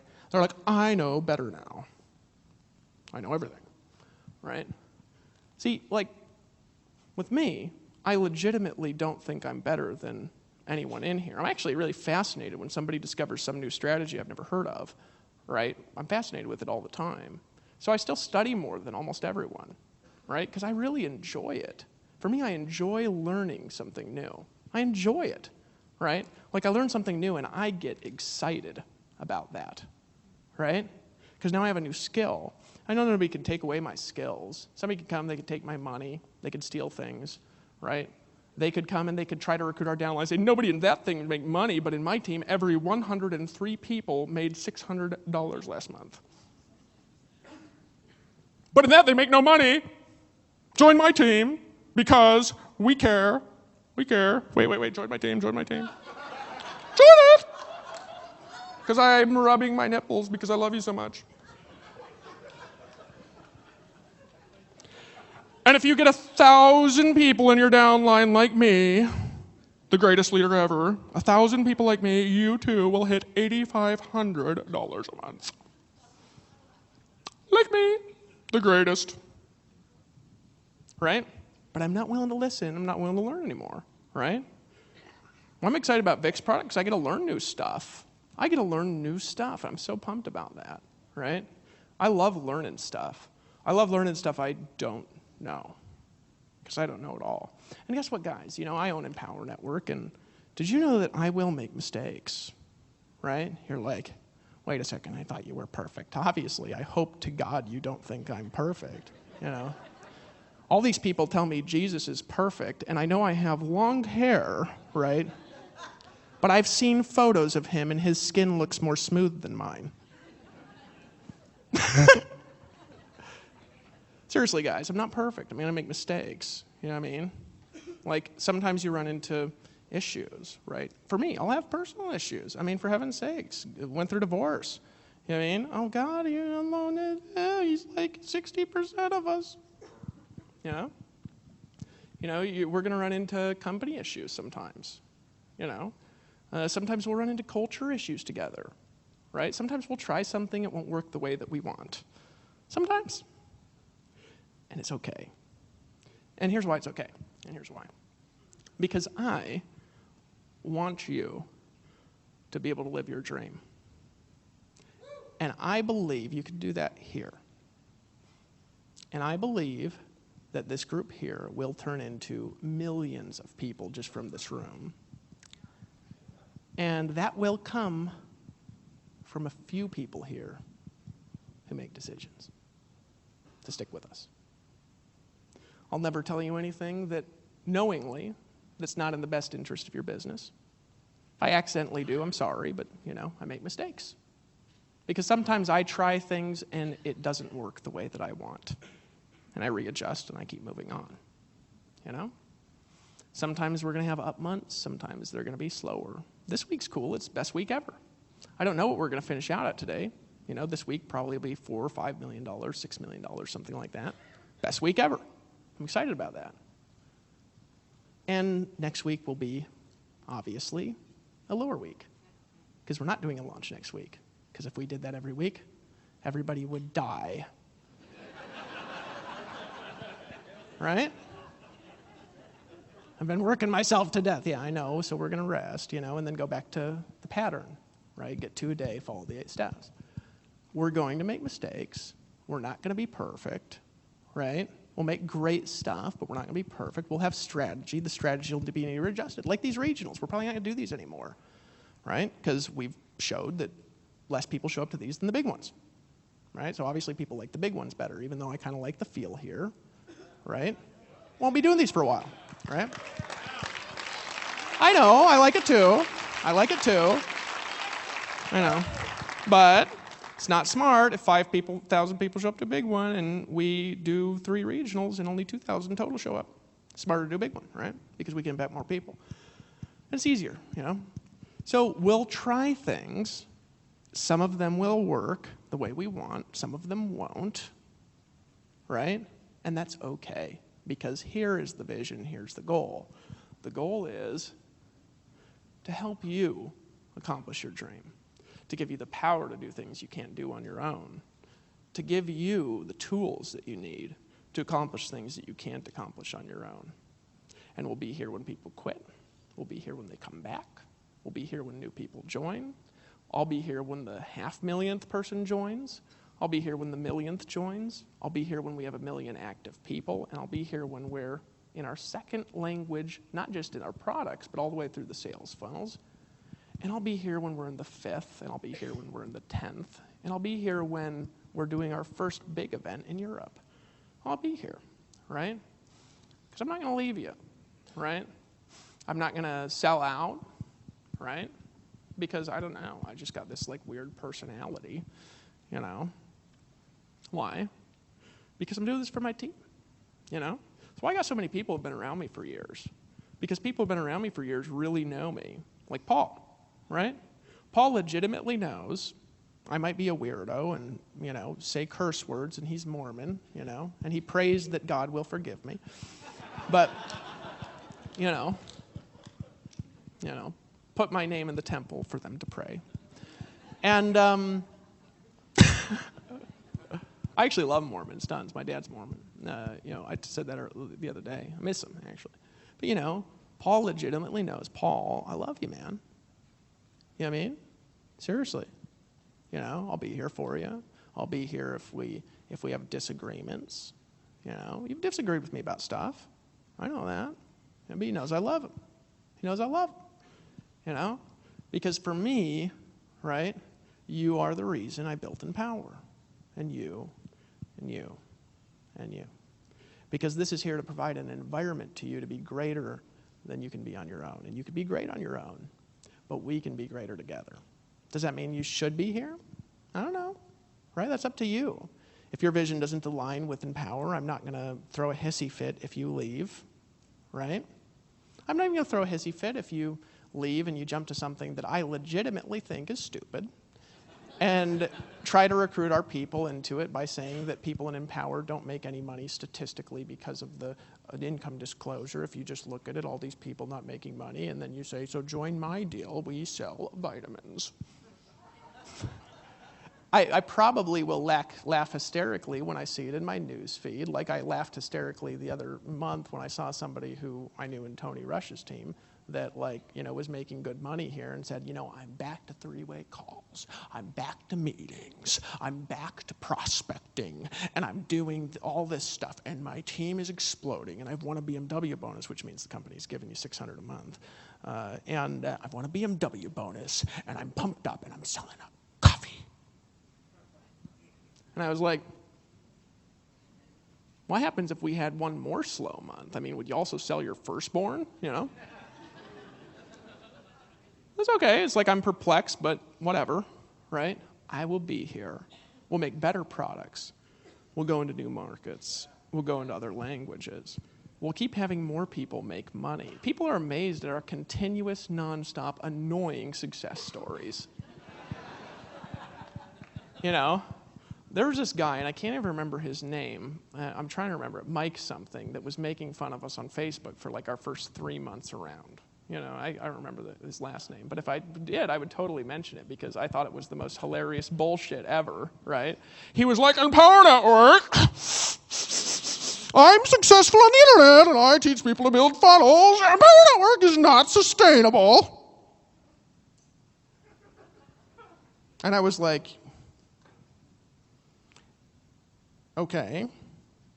And you selling $10,000 seminars on how to build funnels to sell people on $10,000 funnels on how to build seminars to sell people on $10,000 funnels to tell people how to build seminars to be an expert in something they're not an expert in, to sell something to make money. That's sustainable?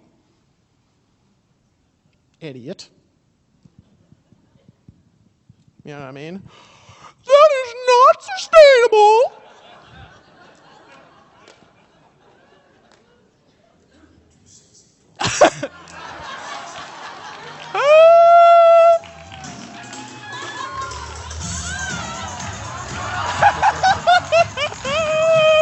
You know, So it's like I hear these people, and then he shut up after the merchant shut us down, and people still stuck around, and then we rebooted, and then did an event with 1,300 people. He just kind of like said, stuck his tail between his legs.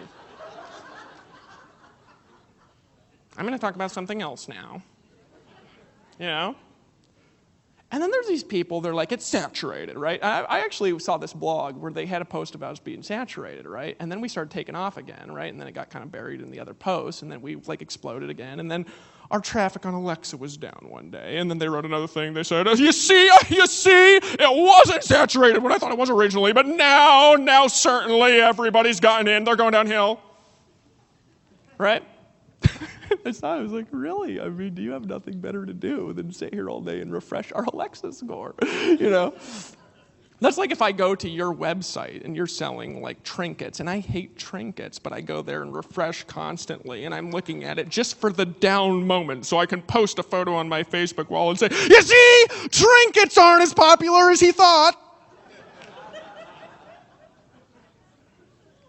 You know, and then we go up again and kind of got buried in posts, and then they wrote another one. I was like, you idiot. I mean, does anybody know? I mean, the only reason we talk about Alexa score when it's up is because people think it's important, right? But it doesn't actually measure traffic.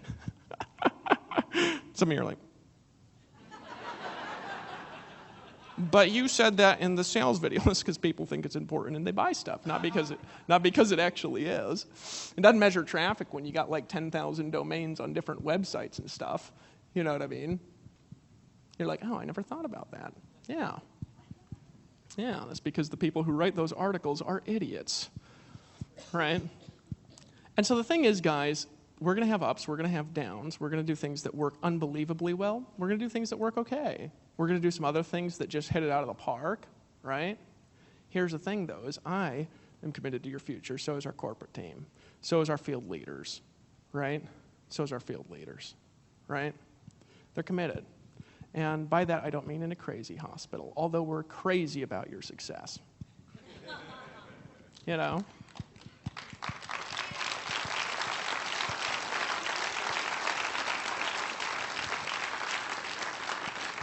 So let me tell you about tomorrow, okay? And I'm actually not going to do a pitch just because I don't feel like it. I feel like if you don't go, you don't go, and that's okay. Not a big deal to me, okay?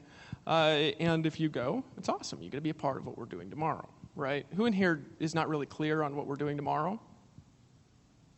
A handful of people aren't clear, okay? You're like, what's this thing all about? It's a VIP day. What we actually do is that's when we pull out the booze, and like they play music and we dance, you know. And then when we come out, what we do is we tell people to make videos where we just learn the secret and post it all over YouTube. So, like you feel like you missed out, you know.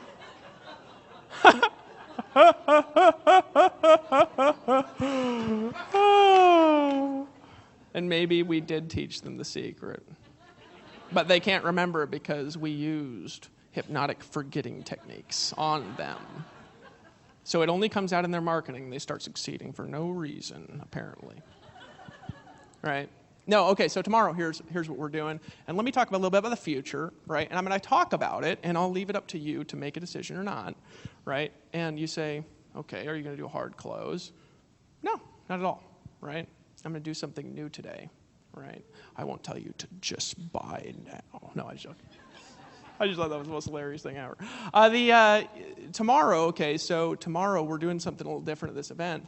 And what we're doing is creating a product tomorrow, okay? And we're doing one at each regional that's different, okay? This is a part of recreating the products at Empower Network. Now, the existing products we have, we still have them there, but we need to recreate our core stuff. For a lot of reasons. Number one, we're better today than we used to be. We know more stuff. We got more stories. I mean, when we started Empower Network, guys, this is back in 2011, and the original sales video, I mean, we had no success stories. It was completely new and something nobody had ever done before, right? Originally, we didn't have an affiliate fee here. I mean, some people were mad when we made the affiliate fee because they're like, well, that's what their plan was, to make money. We actually made that because merchant accounts shut us down because we weren't making any money. We were only making money as affiliates, and they're like, we're not going to give merchant accounts to a company making no money at all, right? Dangerous for banks, right? So, they shut our merchant accounts down. So then we instituted that, and that pays for the infrastructure and all the employees and stuff like that. And we have other profit sources too, right? So, we've learned a lot, though, over the years. We've learned a lot about how to run a business. We've learned a lot about how to build teams. We've learned a lot watching affiliates. I learned a lot watching Vic come in, right? I also learned a lot watching Tony succeed, right?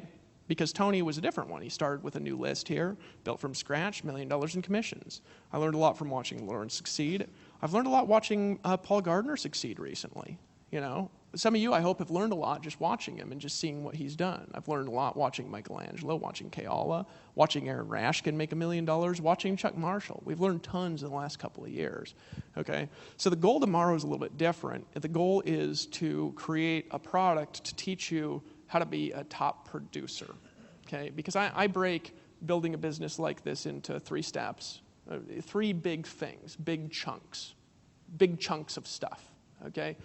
The hardest chunk, and it's only the hardest because it's the one where you have to have like total faith, right, before you're making it. And that's the first one, the first chunk, which is learning how to produce sales, right?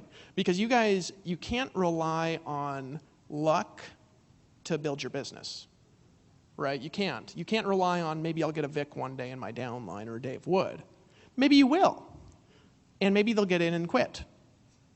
Right? And then your income goes to 0, right? I've actually ran into lots of people that have built a business and made all their money from one person, and when that person quits or stops succeeding or gets sick of it or whatever, their income goes to almost nothing, and they're constantly trying to recapture by getting one more influential, awesome guy, right? To really, really get off to the next level in your business, you need to produce and be willing to do whatever it takes within that framework, okay? So I break it into producing, team building, right, and duplication. Duplication is actually the last thing. Now tomorrow, I'm not going to cover team building and I'm not going to cover duplication. You say, that's weird. Why? Because the only goal is to teach you how to be a producer. Because if you can do that, you can make money in anything, okay? And so tomorrow's going to be a little bit different because it's not like a how to build in Power Network product. It's a how to build a business product and how to be a top producer, how to recruit, I'll teach you tomorrow, for example, how I got online my first 6 months. I recruited 250 people, right? I'll tell you what I told people on the phone, right? Because I used to actually take phone calls before I had any sort of reasonable list. Most of us actually did. Not all of us. But I used to take inbound calls, and then I'd take scheduled appointments and close people. And I'll tell you how I did that. Because a lot of you with really small lists who don't have big budgets can go make $10,000 a month in the next 30 to 45 days if you know how to do that and you're willing to do it. Right? Not being on the phone all day, but learning how to be smart with it, right? And learning what to do and how to lead people and how to get people to make decisions. Paul, closed you on the phone, didn't I? Or wait, did Daniel get you on the phone with me? What happened? Or did I? You booked an appointment with me and I closed you, right? And I just got you in, right? And you've been in ever since. So this is almost 5 years and you're still in. Right? And you're making $20,000 a month. Justin's made $1 million. You got Mike Hobbs down there, the whole prosperity team, right? There's like 40 6-figure earners in your group. Yeah. And I closed you on the phone. That was back in 2009, right? And so I'll show you how to do that. I'm not going to make it the whole day. I'm also just going to show you how to do presentations and live presentations on the internet, hangouts and webinars, and how to sell on them. Right? Because a lot of people, like, if you start doing live stuff, you'll start selling. Like, a lot of you are like, I have 1,000 people on my list, but nobody's joining. Are you doing live stuff? Well, no. Why? Well, I don't know how. All right? So I'll show you the formula that I use, right? I've used for years, and I've used it the same. I used to use it with slides when I was new because I was nervous. And that's the truth. If you go back, you say, well, you always comfortable with like this? Oh, no. Yeah. I was a scaredy poop when I got started. Right? I just thought it was funny make-up words, right? I'll show you my formula for constructing live presentations. I'm going to show you how to do it on the internet. We're also going to show you an offline formula to do if any of you want to, where you can go from the internet to meetings and sell in the meetings unbelievably predictably, okay? So those are some of the things that we're going to be covering tomorrow, because the goal is to get you to full-time income. That's the goal, right? Yeah. So That's tomorrow. That's what that is. I'm going to be walking you through that, some of the history of network marketing, history of systems, how they work, how the industry works, so you guys understand kind of like, you understand really how this builds, and piecing some of those chunks together. I'm not really going to be talking about a lot about traffic and conversions, but I did get Vic to agree to come up and do some critiques for people's capture pages and to give some feedback on capture pages and get you to convert some more leads. So he's going to come up here and do that with me tomorrow. I've also got some presentation critiques that I'm going to do with a handful of people up here. We're going to do some examples of presentations. So I'm not just going to like teach it. I'm going to teach you a formula for doing it, and then we're going to construct 2 presentations live, okay, in the room, and show you how to sell different things. Okay, so we're going to do that tomorrow, and then we're going to show you how to get people to events and tie it all together, because if you guys could learn to do that, right, which is really the core skill of making money in a full-time way, we can get you to anything, right? And then the next event, we're going to do a team-building formula. The next event, we're going to do a formula on systems and duplication to show you guys how to duplicate. And a lot of this actually comes, I was just having a conversation with Paul Gardner. I'll use him as an example. I just had an hour-long conversation with Paul Gardner telling him why his team isn't duplicating. Right? Is Paul in here? Right? Was that helpful? Yeah, you understand now why it's happening like it's happening, like the only people in your team is like you, and then all the other people producing, and then nobody else is duplicating. Right? We were talking about that. And now you know how to fix it, right? So, yeah, so we're going to show you how to go from producer to building teams to building systems and duplication. It's actually organized information, and will blow you away. So that's what we're doing tomorrow. Now, I don't actually know. We were asking the leaders' feedback. Jonathan, what was the leaders' feedback on what to do with people who pay for the VIP thing and the product? What did we decide on? Do you?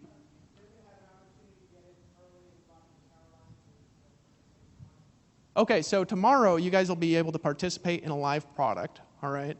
And see it as it's developed and interact with it, those of you who come to the VIP day. And if you don't, it's not a big deal, because I'm not going to twist your arm. You say, Dave, I just got this, should I go? Well, you know, you should go if you feel like you should go, right?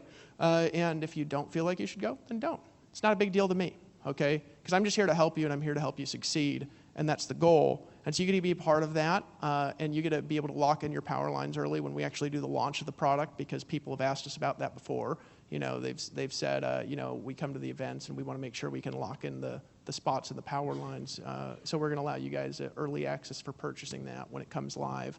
But more importantly, you get to be in the room and be a part of it, okay? And what I'm going to do after the event is I'm going to do a private group. I'm going to do a private group coaching with people, different time than Vic's, okay? Every week. Right, for the next 4 weeks. I'm not going to drag it on forever, because this is actually really simple stuff, but it's simple stuff that's like building blocks, right? It's building block stuff that you need, especially when you're new, to piece things together. So I'm going to do that and then walk people through that. I'll be bringing people up, leaders, examples, breaking things down, breaking down problems with people. Like a lot of you guys are actually trying to close people and things, but you just don't know how to do it. Nobody's ever really taught you how to effectively do it. So I'll break down what's going wrong and why it's not working, right? I have actually, and you know I talk about not being on the phone all the time because I don't do it anymore, but I've actually closed more than 5,000 people on the phone before Empower Network. So this comes from how I became the #1 recruiter in 4 companies in a row before Empower Network existed, okay? And I did it through really process, not being on the phone more than an hour or 2 a day, closing 95 to 98% of the people that I talked to. I'd actually close somebody, and then I'd go to the next appointment with the first person on the phone and close the second person and keep both on the phone and then close the third person and then close 4 in a row. And I did that 3-4 days in a row sometimes, right? So I'll show you how I did that tomorrow and some things like that, because when you're starting your business, if any of you have watched the master's course, I talk about in one of the first modules about different phases of growth in your business. Okay, I talk about getting past the grind, but to get past it, you got to go through it. And what's the grind? The grind is the phase of your business where you get in and you just kind of got to do whatever it takes, right? And that's what everybody tries to avoid. They're like, no, wait. I want to be the guru. I want to be the guru. I don't want to do that, but I want to be the guru, right? Like one of my really close friends, right? He's asked me what to do for 4 years, and for 4 years I've told him, You doing live stuff every week yet? No. Okay. Just wondering. Right? Because he doesn't listen, so, I just stop telling him right at that. I say, well, start doing live stuff, and then ask me again. Right? You do live stuff? Right? So we're going to show you a formula for doing that because it's a different way to get people to come to your live stuff than just saying, hey, come to my presentation because I'm going to pitch you my business, right? That tends to stop working after you do it once or twice, right? People are like, well, I've been to the presentation, I'm sick of that. So there's a different way of doing it that constantly will result in constant signups from really small lists. I used to get 30 leads a day and sponsor 2 people a day from that into a $500 buy-in every day, at least, sometimes 4 people from 30 leads a day, right? You can only do that with good micro strategies, right? So that's what I'm maybe talk about tomorrow. So guess what? I'm not even going to do a call to action for it because if you don't want to go, not a big deal. Okay? So I think there's registration forms in the back, and you can register if you want. And I don't want to end with that. And the reason is because a lot of you came and you got to leave today or whatever, and I want to make sure that you leave feeling good. Okay? And those of you who can go, you should go. And those of you who can't, or you've got to get back home to the kids, or you've already planned your exit ticket, you can't change it or whatever, I want you to feel good. All right? So let's talk about just the next year and the next 2 years and what we're going to do. And then let's talk about you, right? And leaving here and taking action, right? This is the smallest group we've ever had together, right? Probably will be the smallest group we ever have. Next region will probably have 1,000, 1,500 people at it. Next one will have 1,000 or 1,500 people too. Okay, so this is an intimate time. We're here with 4 multi-million-dollar earners during our best week ever, during this limited time window where you get to meet literally every million-dollar earner in the room. It's a special weekend, right? I tell them I'm not here. You know, like I said before, everything you need to know to go out there and make it happen if you will just work like you work a job, right? I'm just telling you, you know it. You can do this faster than you think. You can do this bigger than you think, okay? And we can help you along the way. We're going to stick around. Hopefully we've demonstrated that. We've stuck around through some bullshit that would leave people like ticking their tail between their legs and crying, right? Because their wiener hurts. Right? Seriously. And we've stuck around, and we've changed, and we've adapted things, all right? And we're going to stick around. Some of you just needed to hear me say that, okay? I will fight for you, okay? Because I am doing this for the team. Now, do I make a lot? You say, Dave, but you're making money. Well, yeah, with the same comp plan as you. Like a lot of people don't realize my affiliate position, right, is not the one that's the admin position. That money goes to the company, not me, right? If pass-ups go to the company, it goes to the company, not the Dave Wood spot, right? That money that I make is from my affiliate position, from building teams, okay? So that's what I am, is I'm a team builder, and the reason I started this company is because I was making a lot of money for a couple of years. And to me, a lot. I mean, it wasn't like Vic money. It was like I was making $30,000 a month. It's kind of stuck there for a couple of years. But the reason I was stuck was because I was trying to help my team succeed and nothing was working, right? Nothing was working.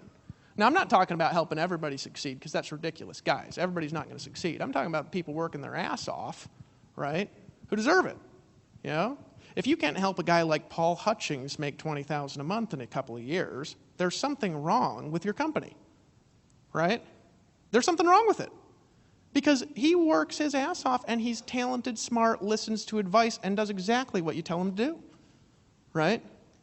Exactly. So for me, there was something wrong. Okay? And I was making money, my team was broke, and they couldn't succeed. It wasn't that they weren't, it was that they couldn't. And I was trying to figure out what was broken. So what happened is I tried a bunch of random stuff out.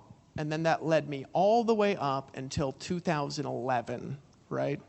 When I was so discouraged from trying to help people succeed who deserved it, okay? Because I don't believe in free. I believe in that blessing comes from work, right? That's what I believe. I believe that the more you work, the more exposure you create, the luckier you seem to get, because the probabilities continue to work in your favor, right? The farmer keeps sowing the seed, as Jim Rohn likes to say, right? Those people, I believe, deserve great things. So I had a problem when they couldn't make it. For me, that was a big issue internally, right? So what I did was I tried stuff for 2 years, and then when it didn't create what I wanted, right, I just stopped doing anything, right? And I sat there for like 3 or 4 months, like staring at my computer, looking at data, talking to a couple of my friends in the industry and saying, what's wrong with this thing? Now, all my friends in the industry had quit the industry and gone over to be guru info marketing people because they didn't believe that the industry worked, because they had built a team of 2,000 and then it had dwindled down to 200. You guys have met these guys. But they sell info products on how to build downlines in the thousands. But what they don't sell info products on is how to build downlines into the thousands, meaning 2,000, that then collapses the next day, right? Well, for me, that's a problem. I'm not going to sell a product on something that I can't do, right, if I'm the one creating it. Now, if Vic creates it and I sell his and he could do it, I'm fine with that. But I wouldn't sell a product on paid traffic. It would be like, yeah, let me show you how to do my paid traffic strategies. Vic? Right? Because that's not what I do. I'm a networker, right? So for me, it was a big disconnect. And why was it a disconnect? Because for me, I sell a dream. Now, some people, they criticize our industry like that. Those guys are selling dreams. Well, yeah. What's the problem? So does school, doesn't it? And that's some bullshit. They don't even pretend it's that cool. They're like, you got to go to school, and it's hard, man. Then get a job and grind it out for 40 years to live your good old years. Well, how much do I make then? Well, it's about 60% of what you made when you were working, which is what? Oh, like $14 an hour that increases adjusted for inflation every 14 months that unfortunately never seems to actually match how fast things get expensive, right? And they sell thin air. So for me, I was selling a dream about living the lifestyle, and I was living it, but my team wasn't. So for me, I felt like I was selling thin air. To me, that's selling thin air, right? To me, that's selling thin air more than if I was actually selling thin air, but people were making money on it, because I'm actually not selling the air, I'm selling the dream, right? That's the way I build organizations. And so I stopped doing anything. And then I ordered some video equipment, actually went out to John Amrose's house and had some conversations with him. And he was a guy like me that was making a lot of money, and his team wasn't really doing that well, but he was making a lot of money. He was making like I was, $30,000, $40,000 a month, and doing it a little differently. We had some conversations. I had some ideas from those conversations that I had when I was out there, and I kind of floated around in my head. And then one day I was thinking about these old school Amway guys, and I was thinking about what I learned from Eric Worre, and then I was thinking about what I'd done over the last 2 years. And I was thinking about the people that actually succeeded in my team, and I was thinking about all these different commission plans and things like this, and all the different pieces of building a massive company. And it was like lightning came into my brain. And I had the comp plan, first 3 products, blogging system, funnel all download into my brain. Where? From Jesus. I'm kidding. I just had to say that to make our CEO. Like, no, I was just joking. He actually thinks that's funny too. Right? I don't know where from. Maybe I was inspired by it. But what happened after that was magical, in the sense that I look back over the last, since 2011, and I have been in the right place at the right time, even when I think I'm not now, since I had the idea. Now, I always discover that after the pain that I go through. But then when I look back and I say, oh, that pain was there right before this happened. Like the merchant accounts. I've told this story before, but I want you guys to really think about this. And there's like a million weird stories I could tell you about, like us being blessed or something. Like it's like if there's an angel there sprinkling fairy dice on us as we go along. Like the merchant account thing. People are like, God, that was a fiasco. Well, think about this for a second. I started with the idea of everybody processing their own payments, because I was like, well, yeah, that's genius. They get the payments instantly. Unfortunately, there's no merchant company in the world that will give merchant accounts to an unlimited, growing amount of network marketers, right? There just isn't. They won't do it. They don't like it. That's not what they're in business to do, right? They think it's too risky. So we thought it was a great idea because it's like, well, they get monthly fees. People get payments instantly. Well, bam, we don't have to deal with customer service. Everybody deals with their own customers. One of the problems with it. But we started it, right? And they shut it down, I think, in 3 weeks when they'd given us 5,700 merchants, right? It only took 3 weeks for First Day to shut that down. 3 weeks, right? You say, wow, that was fast, right? Well, here's the thing.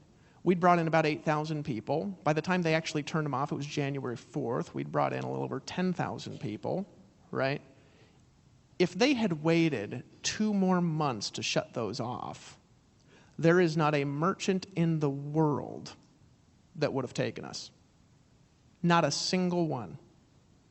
We were at a size to where we were small enough to where other people would still take us, right? Had that happened any later at all, we would have been out of business. Had it happened any sooner, people would not have made enough money to stay around. It literally happened at the only time possible for it to happen, for us to stick around, right? How's that for being blessed? It was a blessing we got shut down because it was unsustainable, and it was, right? So we fixed it, right? And I could go into story after story after story after story after story of weird things that have happened at the exact time. Now, so you're saying, well, that's lucky. Okay, I keep getting lucky then. You know, I'm like the luckiest person on earth, I guess, I suppose, right? We kept people around through 2 months of not being able to get paid. Name another network marketing company that's done that ever. Name another company that has leaders leave and come back. Okay? Where's that happen? Where? Has it happened in any big company you know? Anybody here know of a company where leaders leave and come back? They leave with teams of thousands and they go somewhere else and then they go there for a few months and they say this sucks and then they come back and the whole company doesn't kick them out in the meantime. Where's that happened? Here. Right? So we've had a lot of neat things happen over the last couple of years. I've seen blind people make money, and honestly, I don't know how because I don't even think our site works for blind people, right? We fix that. I've seen people make money who don't even really speak English. I've seen people with cancer make money here, right? And I've seen people who I've known for years that struggled, break through big time. Justin Berengia. He struggled to pay his rent in a 350 square foot condo in Costa Rica on the Pacific coast, which is not a lot of money, right? When he went to our first event in Atlanta. And he's made $1 million. $1 million in 18 months after that, right? Lawrence Tam. You guys see him as a big superhero and stuff, and I mean, he's like a big superhero cuddly bear. I want to give him a hug every time I see him because he's so sexy. That man, I knew him since 2009 when he was in my first team that he was in with me. And I've coached him since 2009, and I was always frustrated with him not being able to make it. And he was one of the inspirations for me getting discouraged because I saw him work so hard, I just couldn't figure out why he wasn't making any money, right? Until I thought about it a lot. And he's made $1 million, right? Tony Rush, everybody says, oh, superhero, you make money in anything. Well, that's true, but he's burnt out. About bankrupt, right? Done with the phone. Like that was like his way of building a business, was prospecting, right? I didn't know he was broke when he got in because he never told me. Then he got up on stage and he told his story. And I said, you're kidding me. Look what's happened, right? You know, my buddy Chris. Now that's a talented guy. You guys heard him today talk about how he's building his team, making $20,000 a month, right? Bringing in literally, he probably didn't want me to say it, but he's like, Dave, don't say how many people I'm bringing in because it's this really small number of people. It's like 6 or 7 or 8 people a month or something like that, right? He's got 5 6-figure earners from that. Now he's known me since I've been 12 and he's seen everything I've been through and he's been really close to me this whole time and he knows a lot of stuff, right? And I've seen person after person after person who's stuck around us break through and make it. And all it is for you, it's a decision to whether you're going to do this or not. You're here, obviously, because you want this. It's so obvious because if you didn't, you'd get up, you'd leave, or whatever. You're still here, right? And here you are, and here's what I'm going to tell you that I know. Because I believe that parts of our life are orchestrated somehow. I don't know how. I just think they are because of the weird things that have happened to me in my life. I got more weird stories than anybody I know, and all of them are true, right?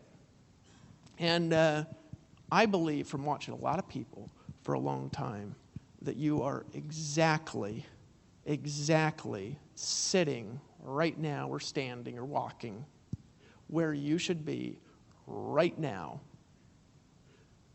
to reach your goals and your vision and your dream that's in your heart. Because I believe you're here for a reason, right? Does it mean you're going to stay here? No. Does it mean this is your future for the next 40 years? I don't know. For some of you, yeah, right? For some of you, making a decision, yeah, right?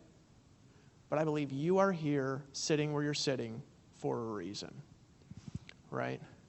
It is not my responsibility and not your uplines and not your sponsors to make your decisions for you, to take your action for you. It's not my responsibility. It's not my place in life. I'm not God. I'm not your mom, right? Nor do I pretend that I am, right? I'm not going to boss you around. If you don't listen, I'm not going to say, oh, please, right? Because it's your life. I will do this irregardless of anybody quitting, leaving, joining a new deal, canceling their auto ship, up months, down months, right? Sending me an email that says, I've tried for a month, right? I'm going to do this with or without you. And I see it like this. There's this beautiful island with most delicious fruit ever. Big houses, fancy cars. It's over there. And I'm on a train driving that way.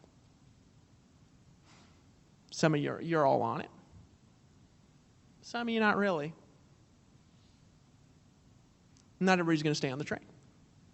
Some of you are standing there watching it, and we're stopping. And we're saying, come on. And you're sitting there and you're saying, I want to dip my toe in the train. I want to see if it's really going to that beautiful island. Wait, I want to sit here and watch and just kind of see what happens. Okay, missed the momentum. Missed the growth. See, I learned something from a guy named Randy Schrader. He is a really interesting guy. Sounds like he sounds like this. You ever heard Chris Darty? He's like that. Hi, I'm Chris Darty. Like that. That's kind of like Randy Schrader sounds, yeah. And Randy Schrader was doing a training, and I think he's over at Montevideo now, like building as a rep still. But he was doing a training on hypergrowth phases, right? And the reality is everybody says, well, it's like we're in at the 2%, and then it's like 98% market penetration, and we're going to be huge, And I've been in Amway meetings where they're like, and then we're at 2% market penetration, and it's going to go into hypergrowth at any moment. And it's 2005. It's like, you guys, right? Come on, it was 30 years ago, But you know what? The funny thing is a few years later, they had their first $1 billion month. They doubled since I was in. I was like, those booger old people were right. And then I look at that and I look at all these things, but the reality is that, Schrader said there's phases of growth companies go through where they go through bursts of momentum, right? And then they go through downturns and they go through bursts of momentum if they do things right, okay? And he says, every time there's a burst of momentum, a lot of people, they make tons of money. He says, everybody thinks it's from getting in at the top, right? Or it's because they got in at the right time and talked to the right people and were lucky. And he says, you can think that, right? And you guys can think that if you want. Oh, I should have got in at this time, or I should have worked my tail off then, or oh man, I missed fixed long, so I didn't make any money today, right? Whatever, right? Here's what he said that I'll never forget. He said, it's not the momentum that makes you rich. It's the people that create the momentum that get rich in it. It's the people who create it. It's not the people that are in it. It's the people that create it. See, we're going to create the momentum we create. You and I. All create momentum by doubling the amount of 6-figure and 7-figure earners we've got. Okay? We'll create momentum by having the biggest week ever, launching new products, coming out with killer content, right? Transforming more lives, helping more people break through, helping Paul Gardner go from his $20,000 a month or whatever that he's at to 100 in the next 60 to 90 days, maybe 30. I think you do it. Hey, Paul, you can do it in 30, buddy. You know that? Hey, stand up real quick. Stand up real quick. Paul Gardner telling you something, buddy. Tomorrow, if you want to, you can raise the pulse in your business from $1,000 to $3,000 a day, and all you got to do is believe and work, and you already know how. You down, brother? You think you can do it? Are you going to do it? That's it? He's going to do it. See? That's how you create momentum, is by lifting people up, right? I'll create a momentum by doubling the $1 million earners that we've got in Empower Network. I'll create momentum by figuring out new ways of people making money in Empower Network. I'll come up with ways of making money nobody's ever thought of before. Why? Because I'm a super creative guy, especially when it comes to helping you make money, because I'm excited about that. I get all pumped up and I stare at my computer and I say, how can I help people make more money today? Right? I get excited about it, right? I'm excited about that. I'm excited about somebody crossing the stage who's another homeless guy and earning his $1 million ring, right? I'm excited about more women crossing the stage and getting $1 million ring, right? I'm excited to have the first Spanish speaker that doesn't speak any English crossing the stage and getting $1 million ring, right? I'm excited for the next person that's an engineer to start part-time and to get $1 million ring. Right? Here's what I'm the most excited for, though. I'm excited for you to step into your vision, for you to step into your future, for you to stand up and to realize that you can be greater than you think you can. For you to stand up and to realize that you can do more than you think you can. For you to stand up and to realize that it's you that needs to step into that place and say, I'm the leader now. It's you that needs to step into that place and say, I'm going to do it now. You're going to do it now. That's right. Tell everybody. Tell everybody. Right? It's you're the one who's going to step up and say, I'm going to get the leads. I'm going to get the sign-ups. I'm the one that's going to bring in 2 people a day. I'm the one that's going to pass Paul Gardner or Keala or Michelangelo or Tony or whoever it is. I'm the one that's going to get up and say, you know whose time it is to win? It's my time to win because I deserve it. I fought. You know what? I've been out there in the world and I've tried everything and I failed. It doesn't matter if I failed because it's my time. Right?